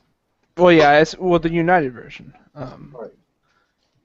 Yeah, and the United versions were, I mean, for toy accuracy, the United version, or for game accuracy, the United versions just blow everything else out of the water.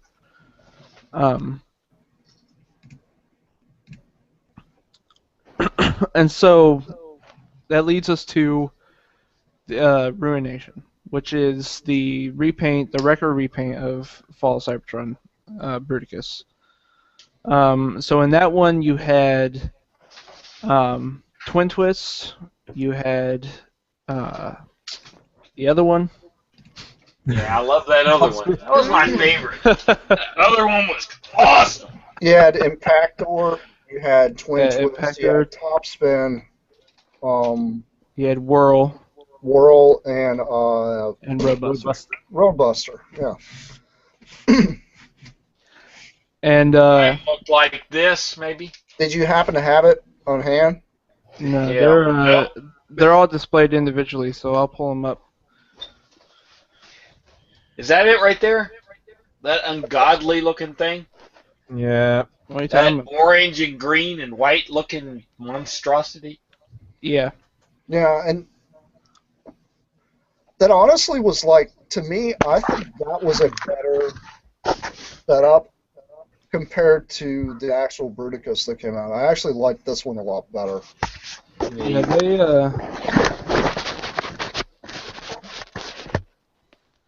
yeah, when they weren't trying to pass off You know, the biggest problem with the Fall Cybertron combiner is that it was 5 deluxes that tried to do the G1 style Scramble City combination, and so you had this really lanky looking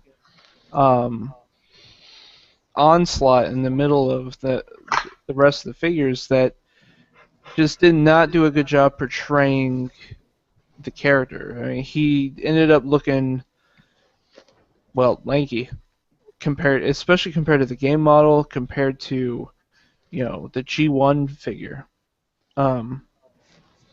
Now, this picture that I just popped up, are all those the weapons and everything that you see in that picture? Is that what came with them? So Yeah. did they come with more weapons and accessories than the original? It came with a lot of mech tech-like weapons. When I So say it that, wasn't it's just a literally- straight repaint. No, he was No. not just a straight repaint. The heads were remolded. There were repaints, but the weapons that it came with were mech tech, but they didn't have lockout, or they didn't have the issues of some of the gimmicks not working where you couldn't lock the weapon out. The only weapon that really retracted was the buzzsaw blade, which only made sense because of the way it was designed. But the Yeah. rest of them actually worked very, very well. Yeah, I would say most of them were. They definitely took some designs from MechTech, but a couple of them were actually designed after guns from the game. And then the rest of them were sort of like Twin Twist came with a like twin drill weapon. Which so that you can could, actually fudge into the tank mode is actually making Yeah. the drill. It actually worked. and I believe they still all came with the same weapons that Bruticus did. So really, I mean, at the end of the Yeah. day, you were getting a lot more value with the records. Yeah, the records it did come with every single solitary weapon the original combiner came with. It just came with the bonus mech tech weapons, so that way it gave you a little bit of a Yeah. diversity between them. And that was that was at the time when Hasbro had downsized everything, and Which suddenly there's now a fix for this. yeah. Actually, there's 2 fixes out there right now. There are add-on kits you can get for that particular Bruticus that actually fixes the feet, so that way the feet actually have more of a game look appearance to it, and all the combiner portion pieces that come within that kit actually forms a trailer for Onslaught, and then you can put Blast Off on the back of it.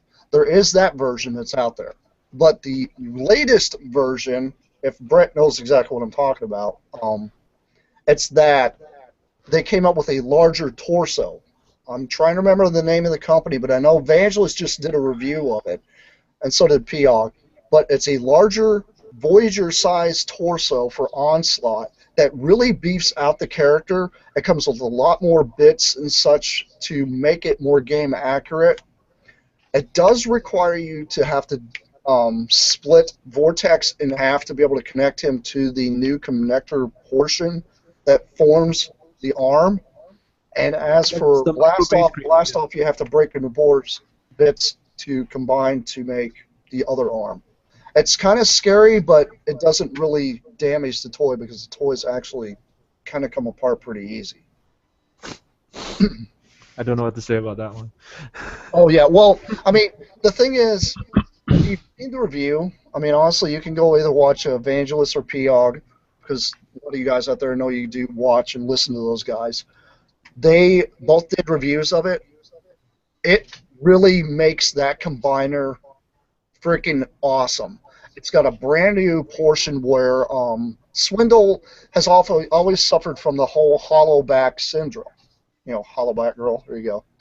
Anyway, what basically it does is the existing Swindle head and chest portion stays retracted to the back that completely covers that. Well, it's got a new portion that plugs into the front that gives him a whole new head sculpt along with a better looking chest piece, and it also gives him new guns.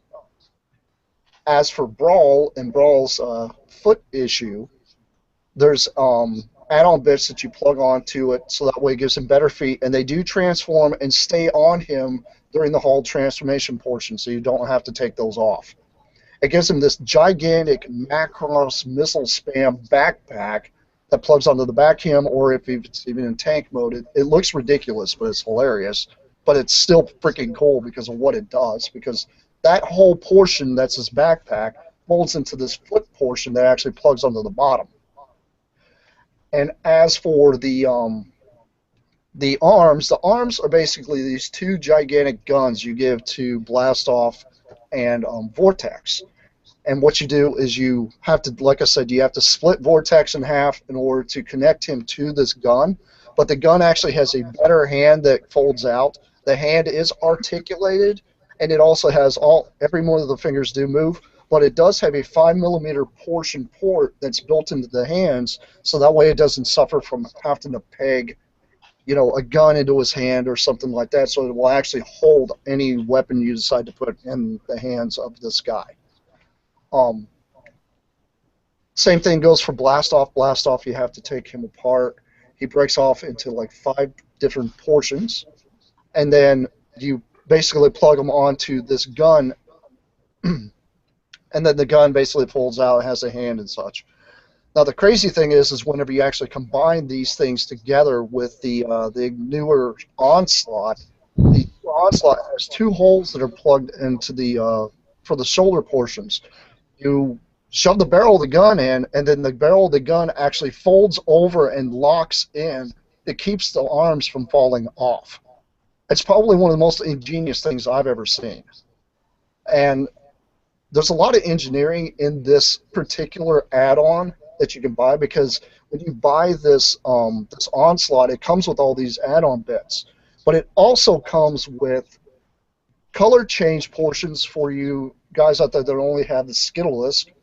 That's the one that actually comes with default, but it also comes with a newer one for the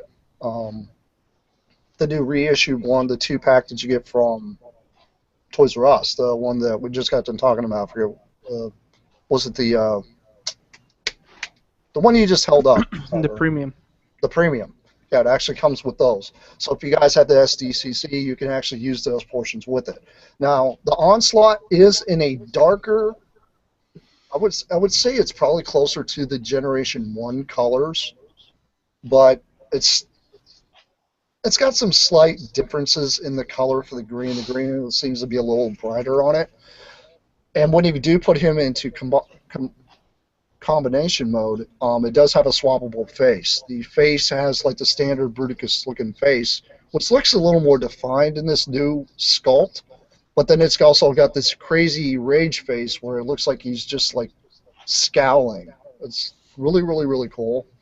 What I'm going to try to do is I'll look up the video and I will post it into our Facebook, so that way you guys will actually be able to see this for all of our audio and video guys out there, so that way you guys can actually see the guy I'm talking about, because this thing really makes all those combiners that you guys had complained about, saying that Onslaught's too small. This makes Onslaught just as big of a beefcake as he needs to be able to fill in this entire robot. So it's one of the best third-party add-ons I've seen that's come out, well, at least for this year. So, like I said, I've been trying to find this. It's a really, really interesting set. I believe BBTS has it up. Here we go. Vangelis has it under Microblaze Creations. Microblaze Creations. That's the name of the company. His reviews. I don't remember the company's name. Here we go. I found pictures of it. So here you go. Wow, that really does make Onslaught look different.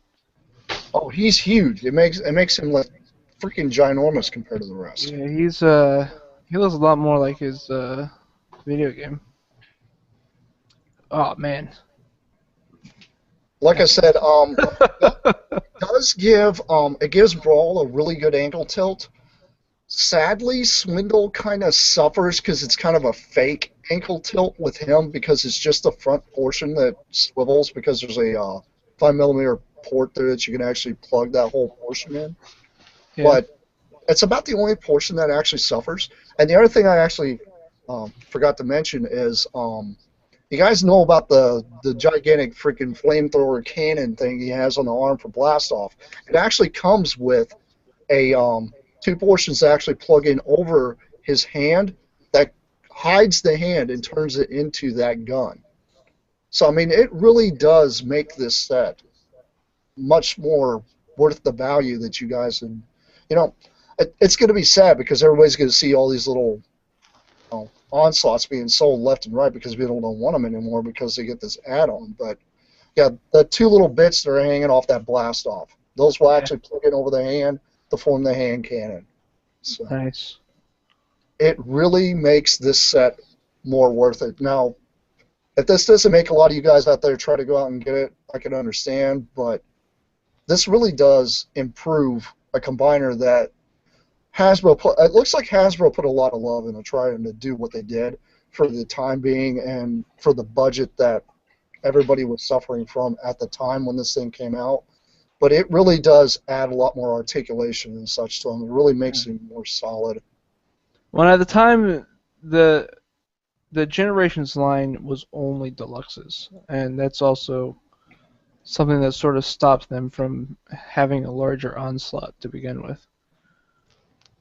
Right, but the thing is with me, like I was saying, this set really makes this set more worth the value. I mean, if you're one of those guys that owns almost every mold of this thing, I wouldn't see why you wouldn't jump on this add-on kit versus the one where it just gives you a better breastplate and This right here is why.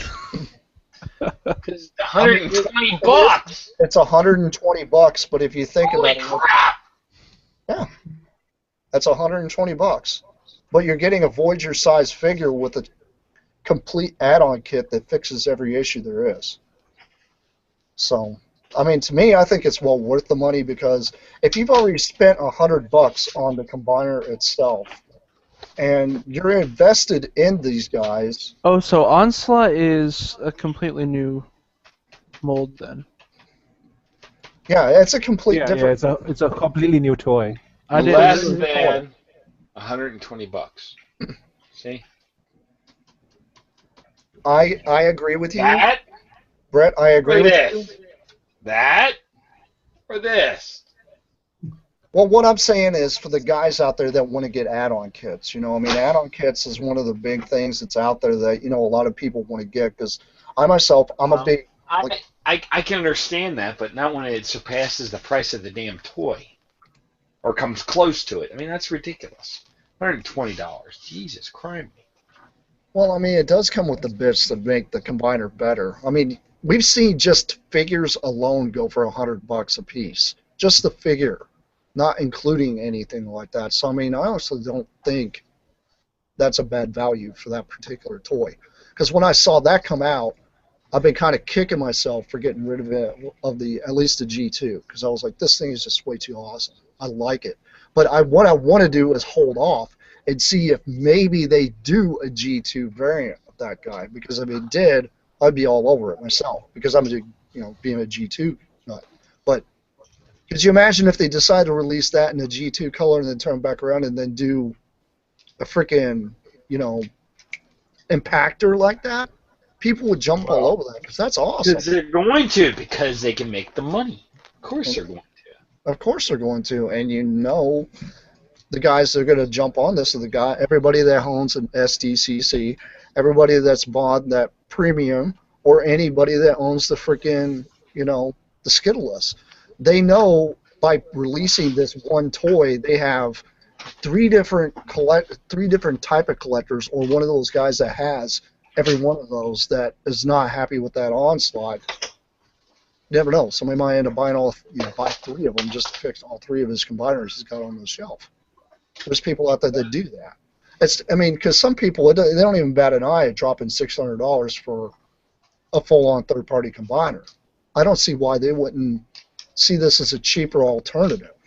Because there's some people that might want Warbitron that's coming out. They can't afford it, but they can afford this to fix the combiner that they have on the shelf that they actually like because of the video game. So I can see this one actually being one of the better fixes to a modern combiner that's come out. I think this is probably the best fix that I've seen so far. The only thing that really scares me is the whole, oh, I got to disassemble 2 robots to be able to combine these things into its robot mode.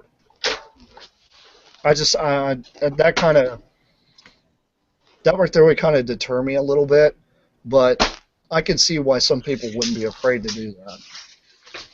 Especially if they're just going to put it on the shelf in combined mode anyway.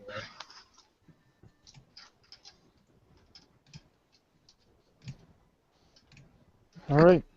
So I guess that would leave only one group of combiners remaining. That's Creo combiners.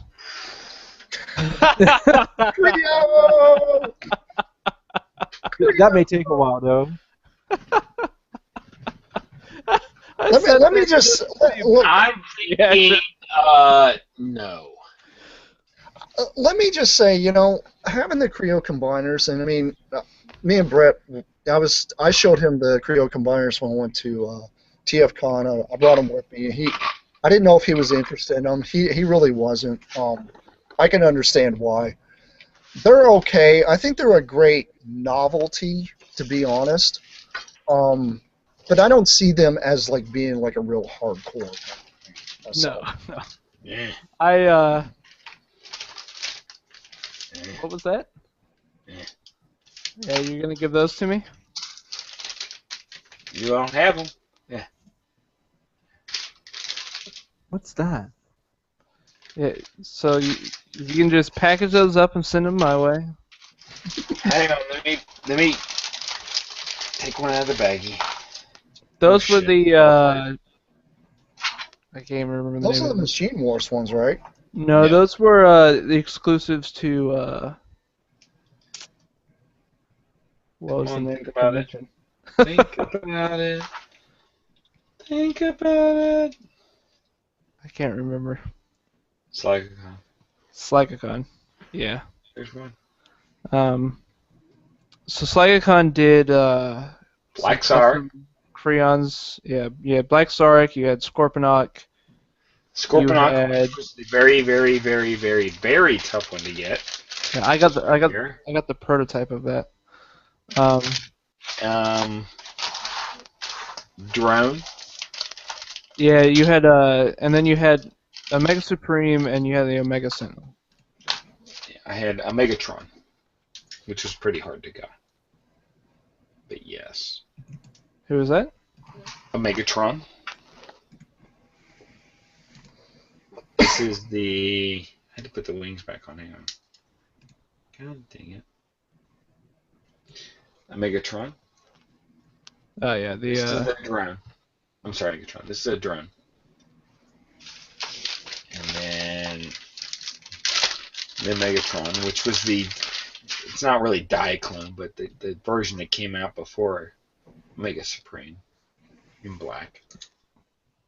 Hmm. Yeah, there. Falls apart. Very good. yeah, so they had made a bunch of custom. You say a bunch. There were 20 Well- except for the custom ones, which were Scorponok's and this one. Yeah, And So I guess there were not a only bunch. 10 of those. they made a few Yes. custom Creos that were exclusives for their convention. Yes. But yeah, I think that kind of brings us to what's coming out here pretty soon. And I know some people are like really on the fence about some of the stuff that's coming out. Some are not happy with some of it. Myself, I'm actually kind of ecstatic because I can see a lot of potential in what they're doing. But how do you guys feel about it? About So what? specifically, you're talking about Combiner Wars. Yes, Which is- Combiner Wars. 2015 Generations is focusing on combiners, and we've already seen 2 sets. We've seen the aerial bots, and we've seen the Stunticon. Stunticons. Yeah. I'm just gonna say that if Australia gets in Australia, Hasbro gets its shit together and does proper releases for these, I'll be definitely there. If not, I'm just going to import because Australia Hasbro does not know what they're doing. Sorry if you guys are listening to this show for whatever reason, but you guys have no idea what you're doing. Yeah, why are you guys listening to this show? I mean, Get out there and make some damn toys. Distribute them. right. Come on, damn it. For me, I've been going back and forth. I've sort of been trying to determine whether I want to even collect these or not. I really like them. Or I really like what I've seen. Superion is better than Menasor. Menasor has some funky design choices, but then at the same time, Superion has always been like the most boring combiner ever. So I'm not super sold on both of these. If they release something like a Bruticus or like Predaking, I would probably have a really hard time saying no to those two.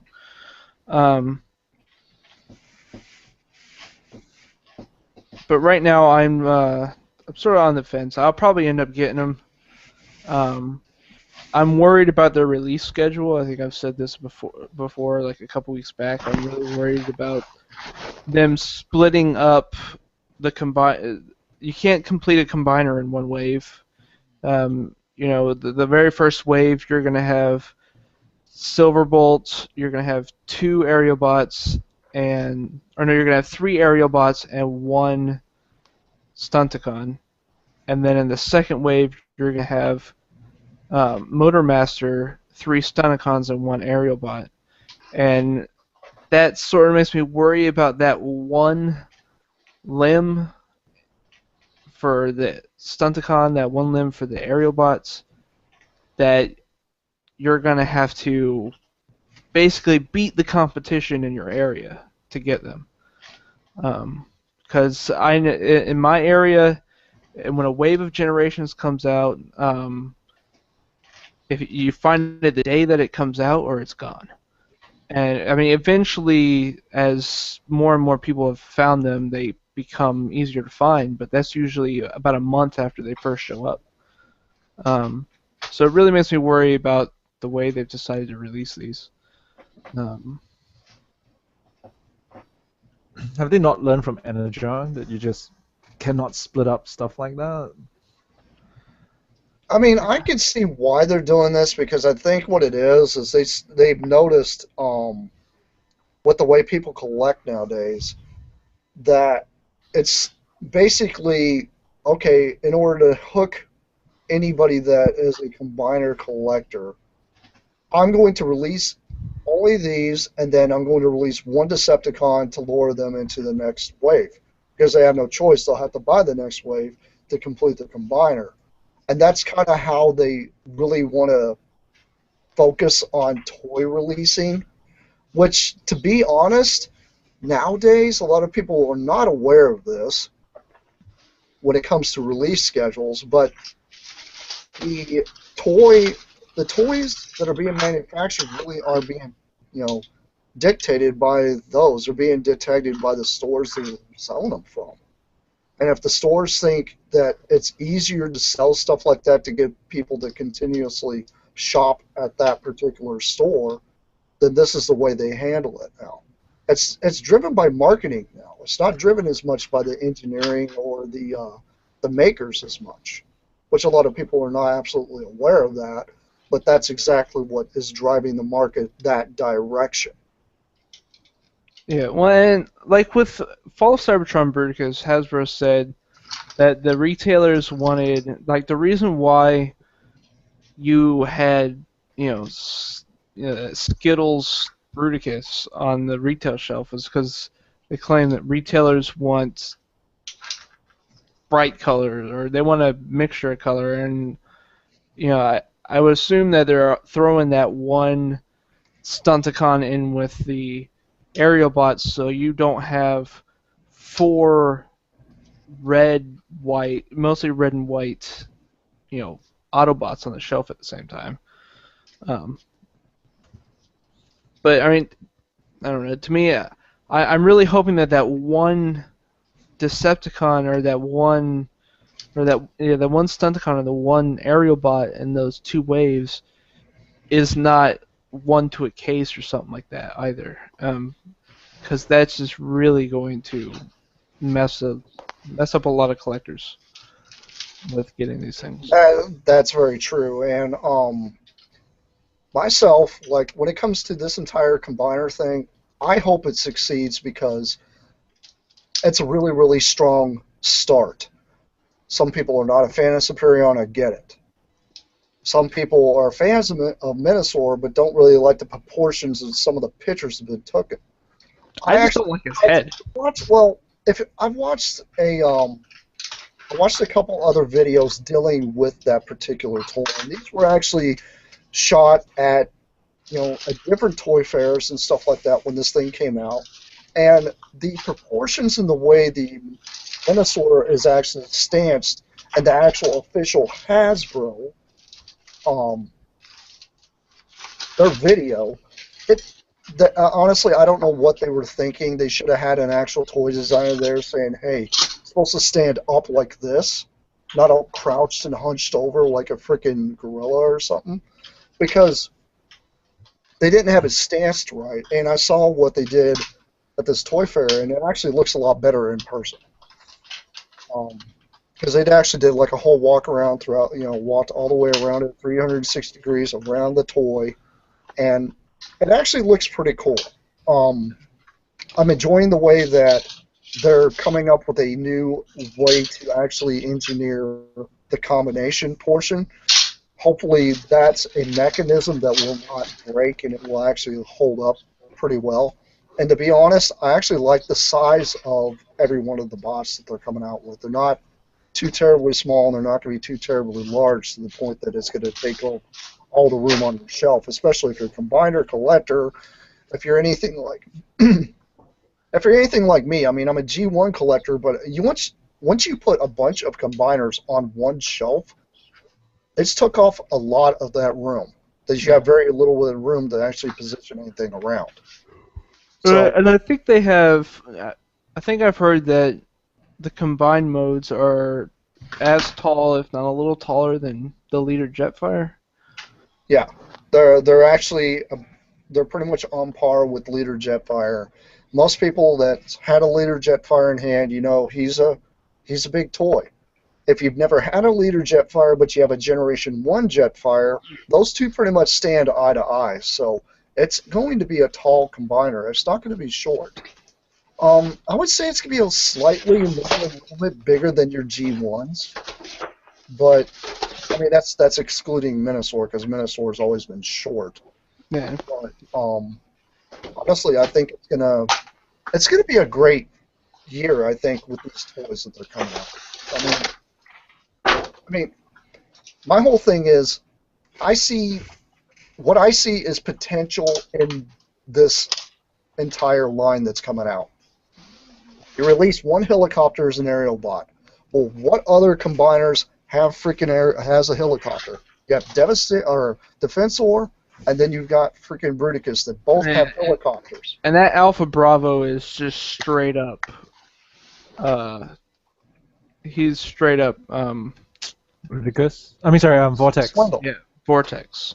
Yeah, and then you've got and then you have the one that's coming out that's Wild Rider, but it's a truck. That could easily be repainted into an ambulance, and it could easily be repainted into a military Humvee. So there's a lot of potential in what they're doing. The only weird thing is, yes, they're releasing an Optimus Prime that combines with these, but what I have been saying, and I think I said this on a different cast, we talked about exclusives. I could see them releasing that Optimus Prime specifically for the guys out there that are going to be the BotCon guys that go and buy the 4 individual limbs that form Masquerade. what you're going to probably see is repaints of every one of the Minotaur limbs as masquerade. Yes, we're going to probably be suffering, Wild Rider as somebody else, but I see a lot of potential in what they're trying to do here because they are harking to the guys that are G1 collectors here, because G1 collectors are the only ones that really know who Superion is and who Minotaur is. But the other thing I was thinking is, if Hasbro does this the correct way, or if Takara does, they will release these things in Generation 2 colors as well.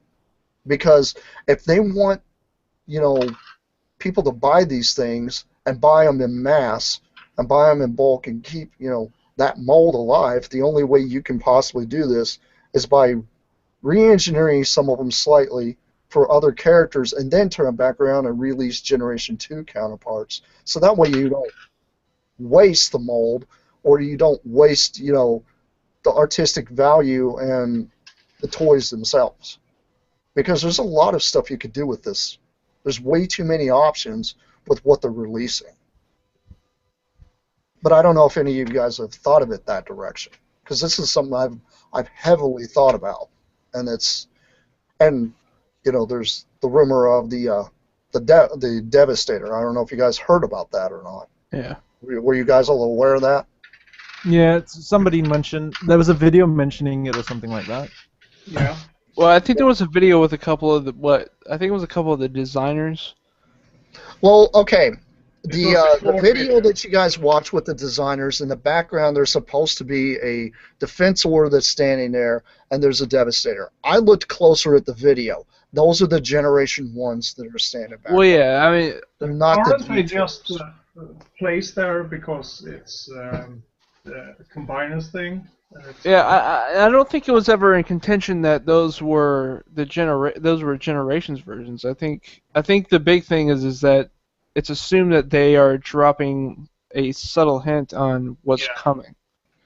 It's a possibility, or it's a filmmaker aspect, is the way I see it, is you put as many different kind of things in the background that relate to what's going on, whether it's the actual real thing or not. It was just those two in the background, though. It was the big thing. No, it wasn't, because you have to look at the other side of the guy. There were other toys and such sitting on the other side that had nothing to do with what was going on in that. The whole room was filled with toys. I agree with was it? on this that it could have been just a filmmaker going, we're talking about Transformers, let's put as much Transformer toys in the background as possible. Yeah, I had only seen like a couple of stills where Defensor and not Imperticus, Devastator were just pretty much center screen. Well, this is the thing, though. This is what's actually hitting it home with this. It's not that video that's actually putting it out there. It's a simple fact that somebody at Toys R Us got a coding for a gift set that's supposed to be coming out that's supposed to be Devastator. Okay, I didn't know that. That is where the whole rumor's coming from. Now, and what I'm saying is, if we end up getting a Devastator, yes, it better be a 6-pack Devastator. I don't care if you give us a Legends figure that plugs onto the chest. Please make it 6 robots. I kind of really wish they'd do that. The other thing I'm hoping is maybe a Scramble City. That'd be kind of interesting to be able to do that with that. Well, I think that's definitely something that they're going to shoot for. I mean, you don't want to design a whole line of figures that focus on being able to interchange and then release something that doesn't. Right, and this is kind of what I was harking to when it comes to repaints, because everybody's like, oh well, if they do it in green, then what else are we going to do? What I was thinking is, if they do this and they do this the right way, we talked about exclusives, right? Amazon and BBTS are always getting some kind of exclusive. I could probably see them doing that, maybe the G2 yellow version. And probably for the guys that go out there, and they do the crazy stuff, and even Brett can even vouch for this one, Orange Devastator is stupidly expensive. The G2 Orange Devastator is extremely expensive for what it is. And I could see them possibly doing that as a BotCon release, if they were going to do that the correct way. And this is my hypothetical thinking of how they could possibly do this and make the money the right way and not tank and go under.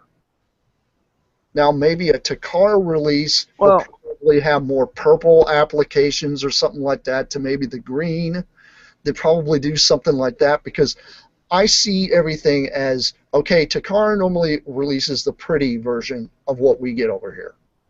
And then Amazon gets a crazy thing, and BotCon always gets this thing that's completely off the wall. That right there, to me, I think would work with that mold. I don't think they have to reuse as many of these as they possibly can. I think where they're going to make up their costs is they're going to have certain limbs that can be retooled across several figures. I mean, Alpha Bravo can become, he'll be able to become Vortex. He could become, needs for Defensor. And I'm sure some of these other figures. I mean, when you go back and look at like the Fall of Cybertron line, or, I mean, even the Generations line now they sort of started designing figures where not only do they give it like a new head, but they can take one figure and make it into something totally different. You look at Jazz and the Fall of Cybertron line to Sideswipe. I mean, the two vehicles look quite different, but it's the same figure. And that's probably where they're going to make up most of their costs for these. I fully expect some crazy, shared exclusives. We'll probably get some sort of premium edition of one of these guys. We might, if they do a Bruticus, I fully expect them to do a G2 Bruticus, because it's hot on the heels of the Fall of Cybertron one. They just, re-release it on Amazon and Big Bad. I mean, those, I don't think those did bad. I think they sold pretty well. Right, and what I could see them doing with, like, because you have to always think about BotCon and all those too. I could probably see them taking that if they decided. I mean, if they wanted to do crazy stuff with these combiners and make their money back, they do the G2. But for like BotCon, maybe they release Ruination. Well, BotCon will. The thing with BotCon is they usually lag several years behind. So I mean, if we do see something with these, it's probably going to be, 2-3 years in the future. When it comes to BotCon. Well, the big thing I'm thinking about is, everybody knows about the big stink that happened on eBay with the Generation 2 unreleased Menasor. It would be the stupidest thing in the world for them to not release that in G2 colors. Because that literally, put the entire color scheme that they completely ditched years back pretty much on the radar of almost every Transformer collector out there. Everybody's heard about it. So I don't see why they wouldn't release it either as a Amazon exclusive or maybe release it as a BotCon thing. And I was thinking Masquerade would be more of a BotCon thing because that's more of an obscure, weird thing that they would probably do. Because not everybody wants a Masquerade. But most people they'll jump on a G2 versus that. I don't know. I could see Hasbro with already releasing Optimus as a combiner torso, using some of these guys and making some of the G1 guys to combine with them. I mean, they've already started. They've set the premise. So I don't find that too far-fetched. Well, the other thing I was thinking of is say they do the Bruticus. Say they do release a Bruticus, because they do have the truck. They've pretty much released as Motormaster and Optimus. They can retool some of it to make that look like Onslaught.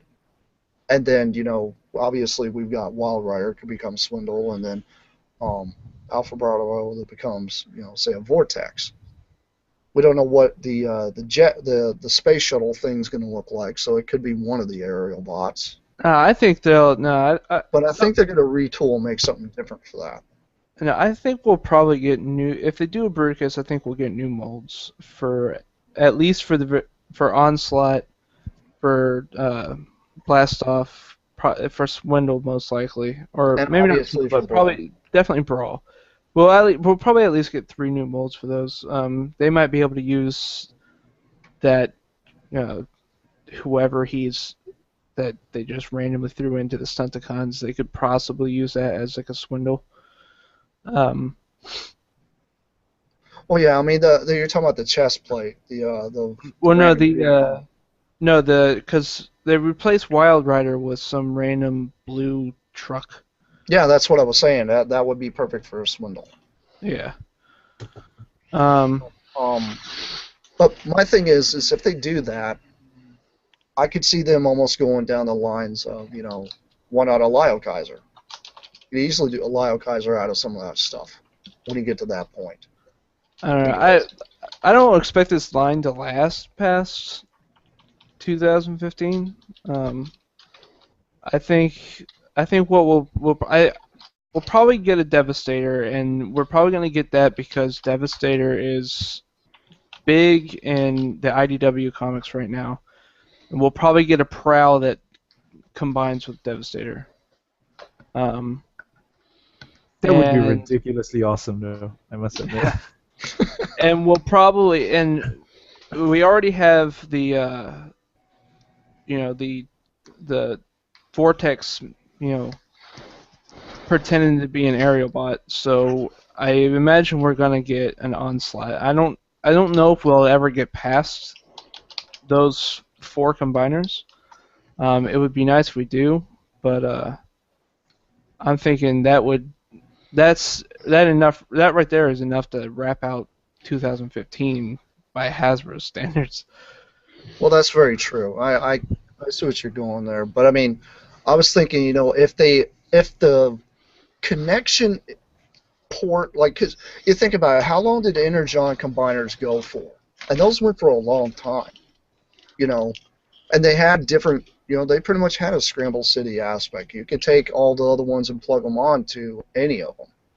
So I could see them maybe going into 2016 later on with maybe different combiners that work with that, but maybe dipping into more of the beast ones like Abominus and there's always Predaking and stuff like that.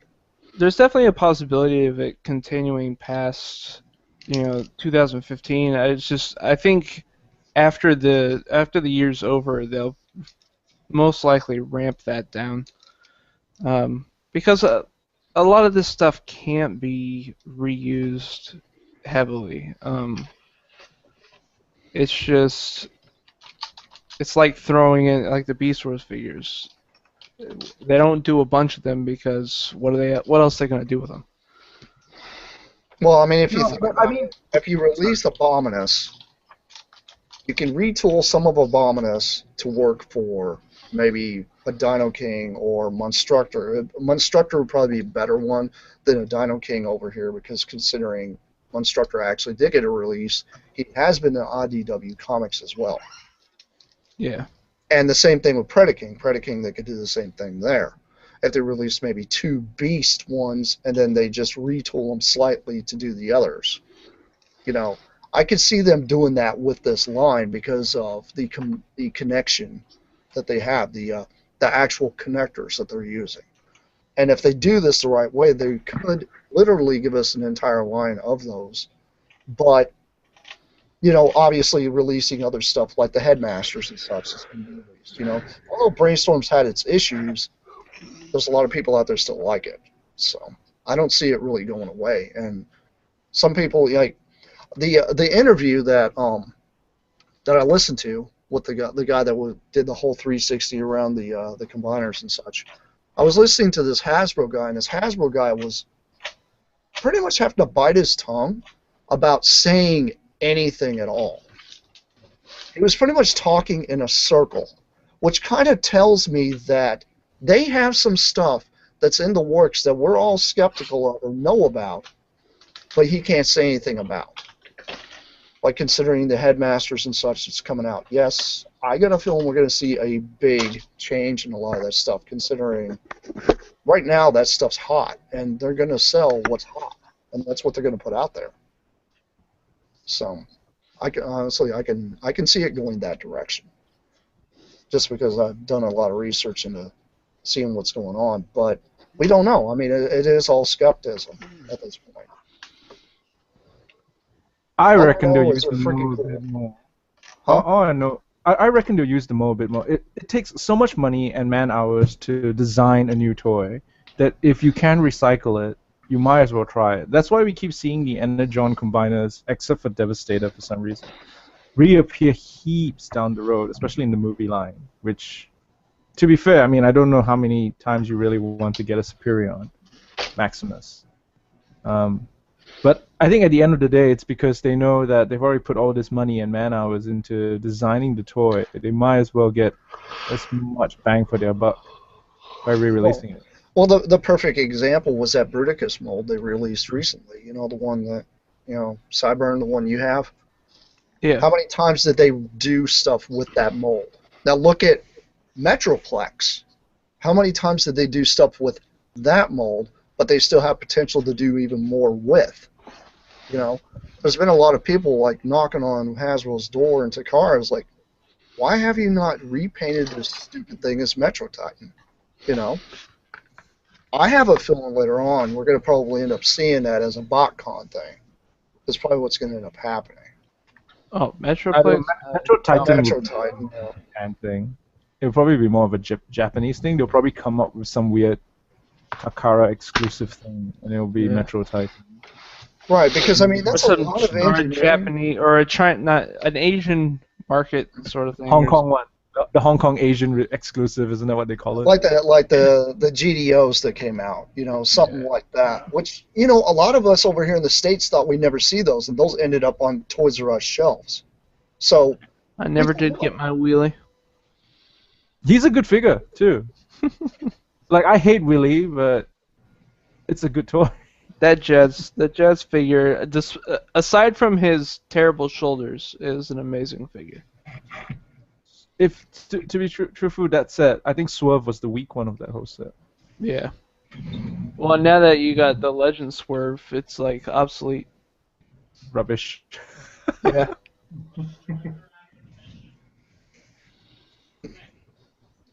All right.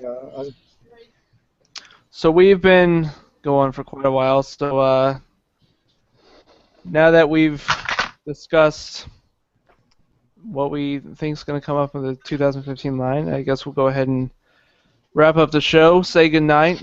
Adios. Say goodnight, children. Good night. Good night, children. Good night. Bye-bye. Good boy. All right. And this has been an episode of TFYLP. I was your ever terrible host, Sideburn 2, and we'll see you next time. I wouldn't say terrible. I would just awkward. Awkward Awkward host. Guys, Awkward. don't forget to go to tftalk.net. Awkward is a good way to describe me. That's Oh, I've been your yeah, awkward host, Sideburn 2. We'll take it. Everyone. Bye-bye. Good boy.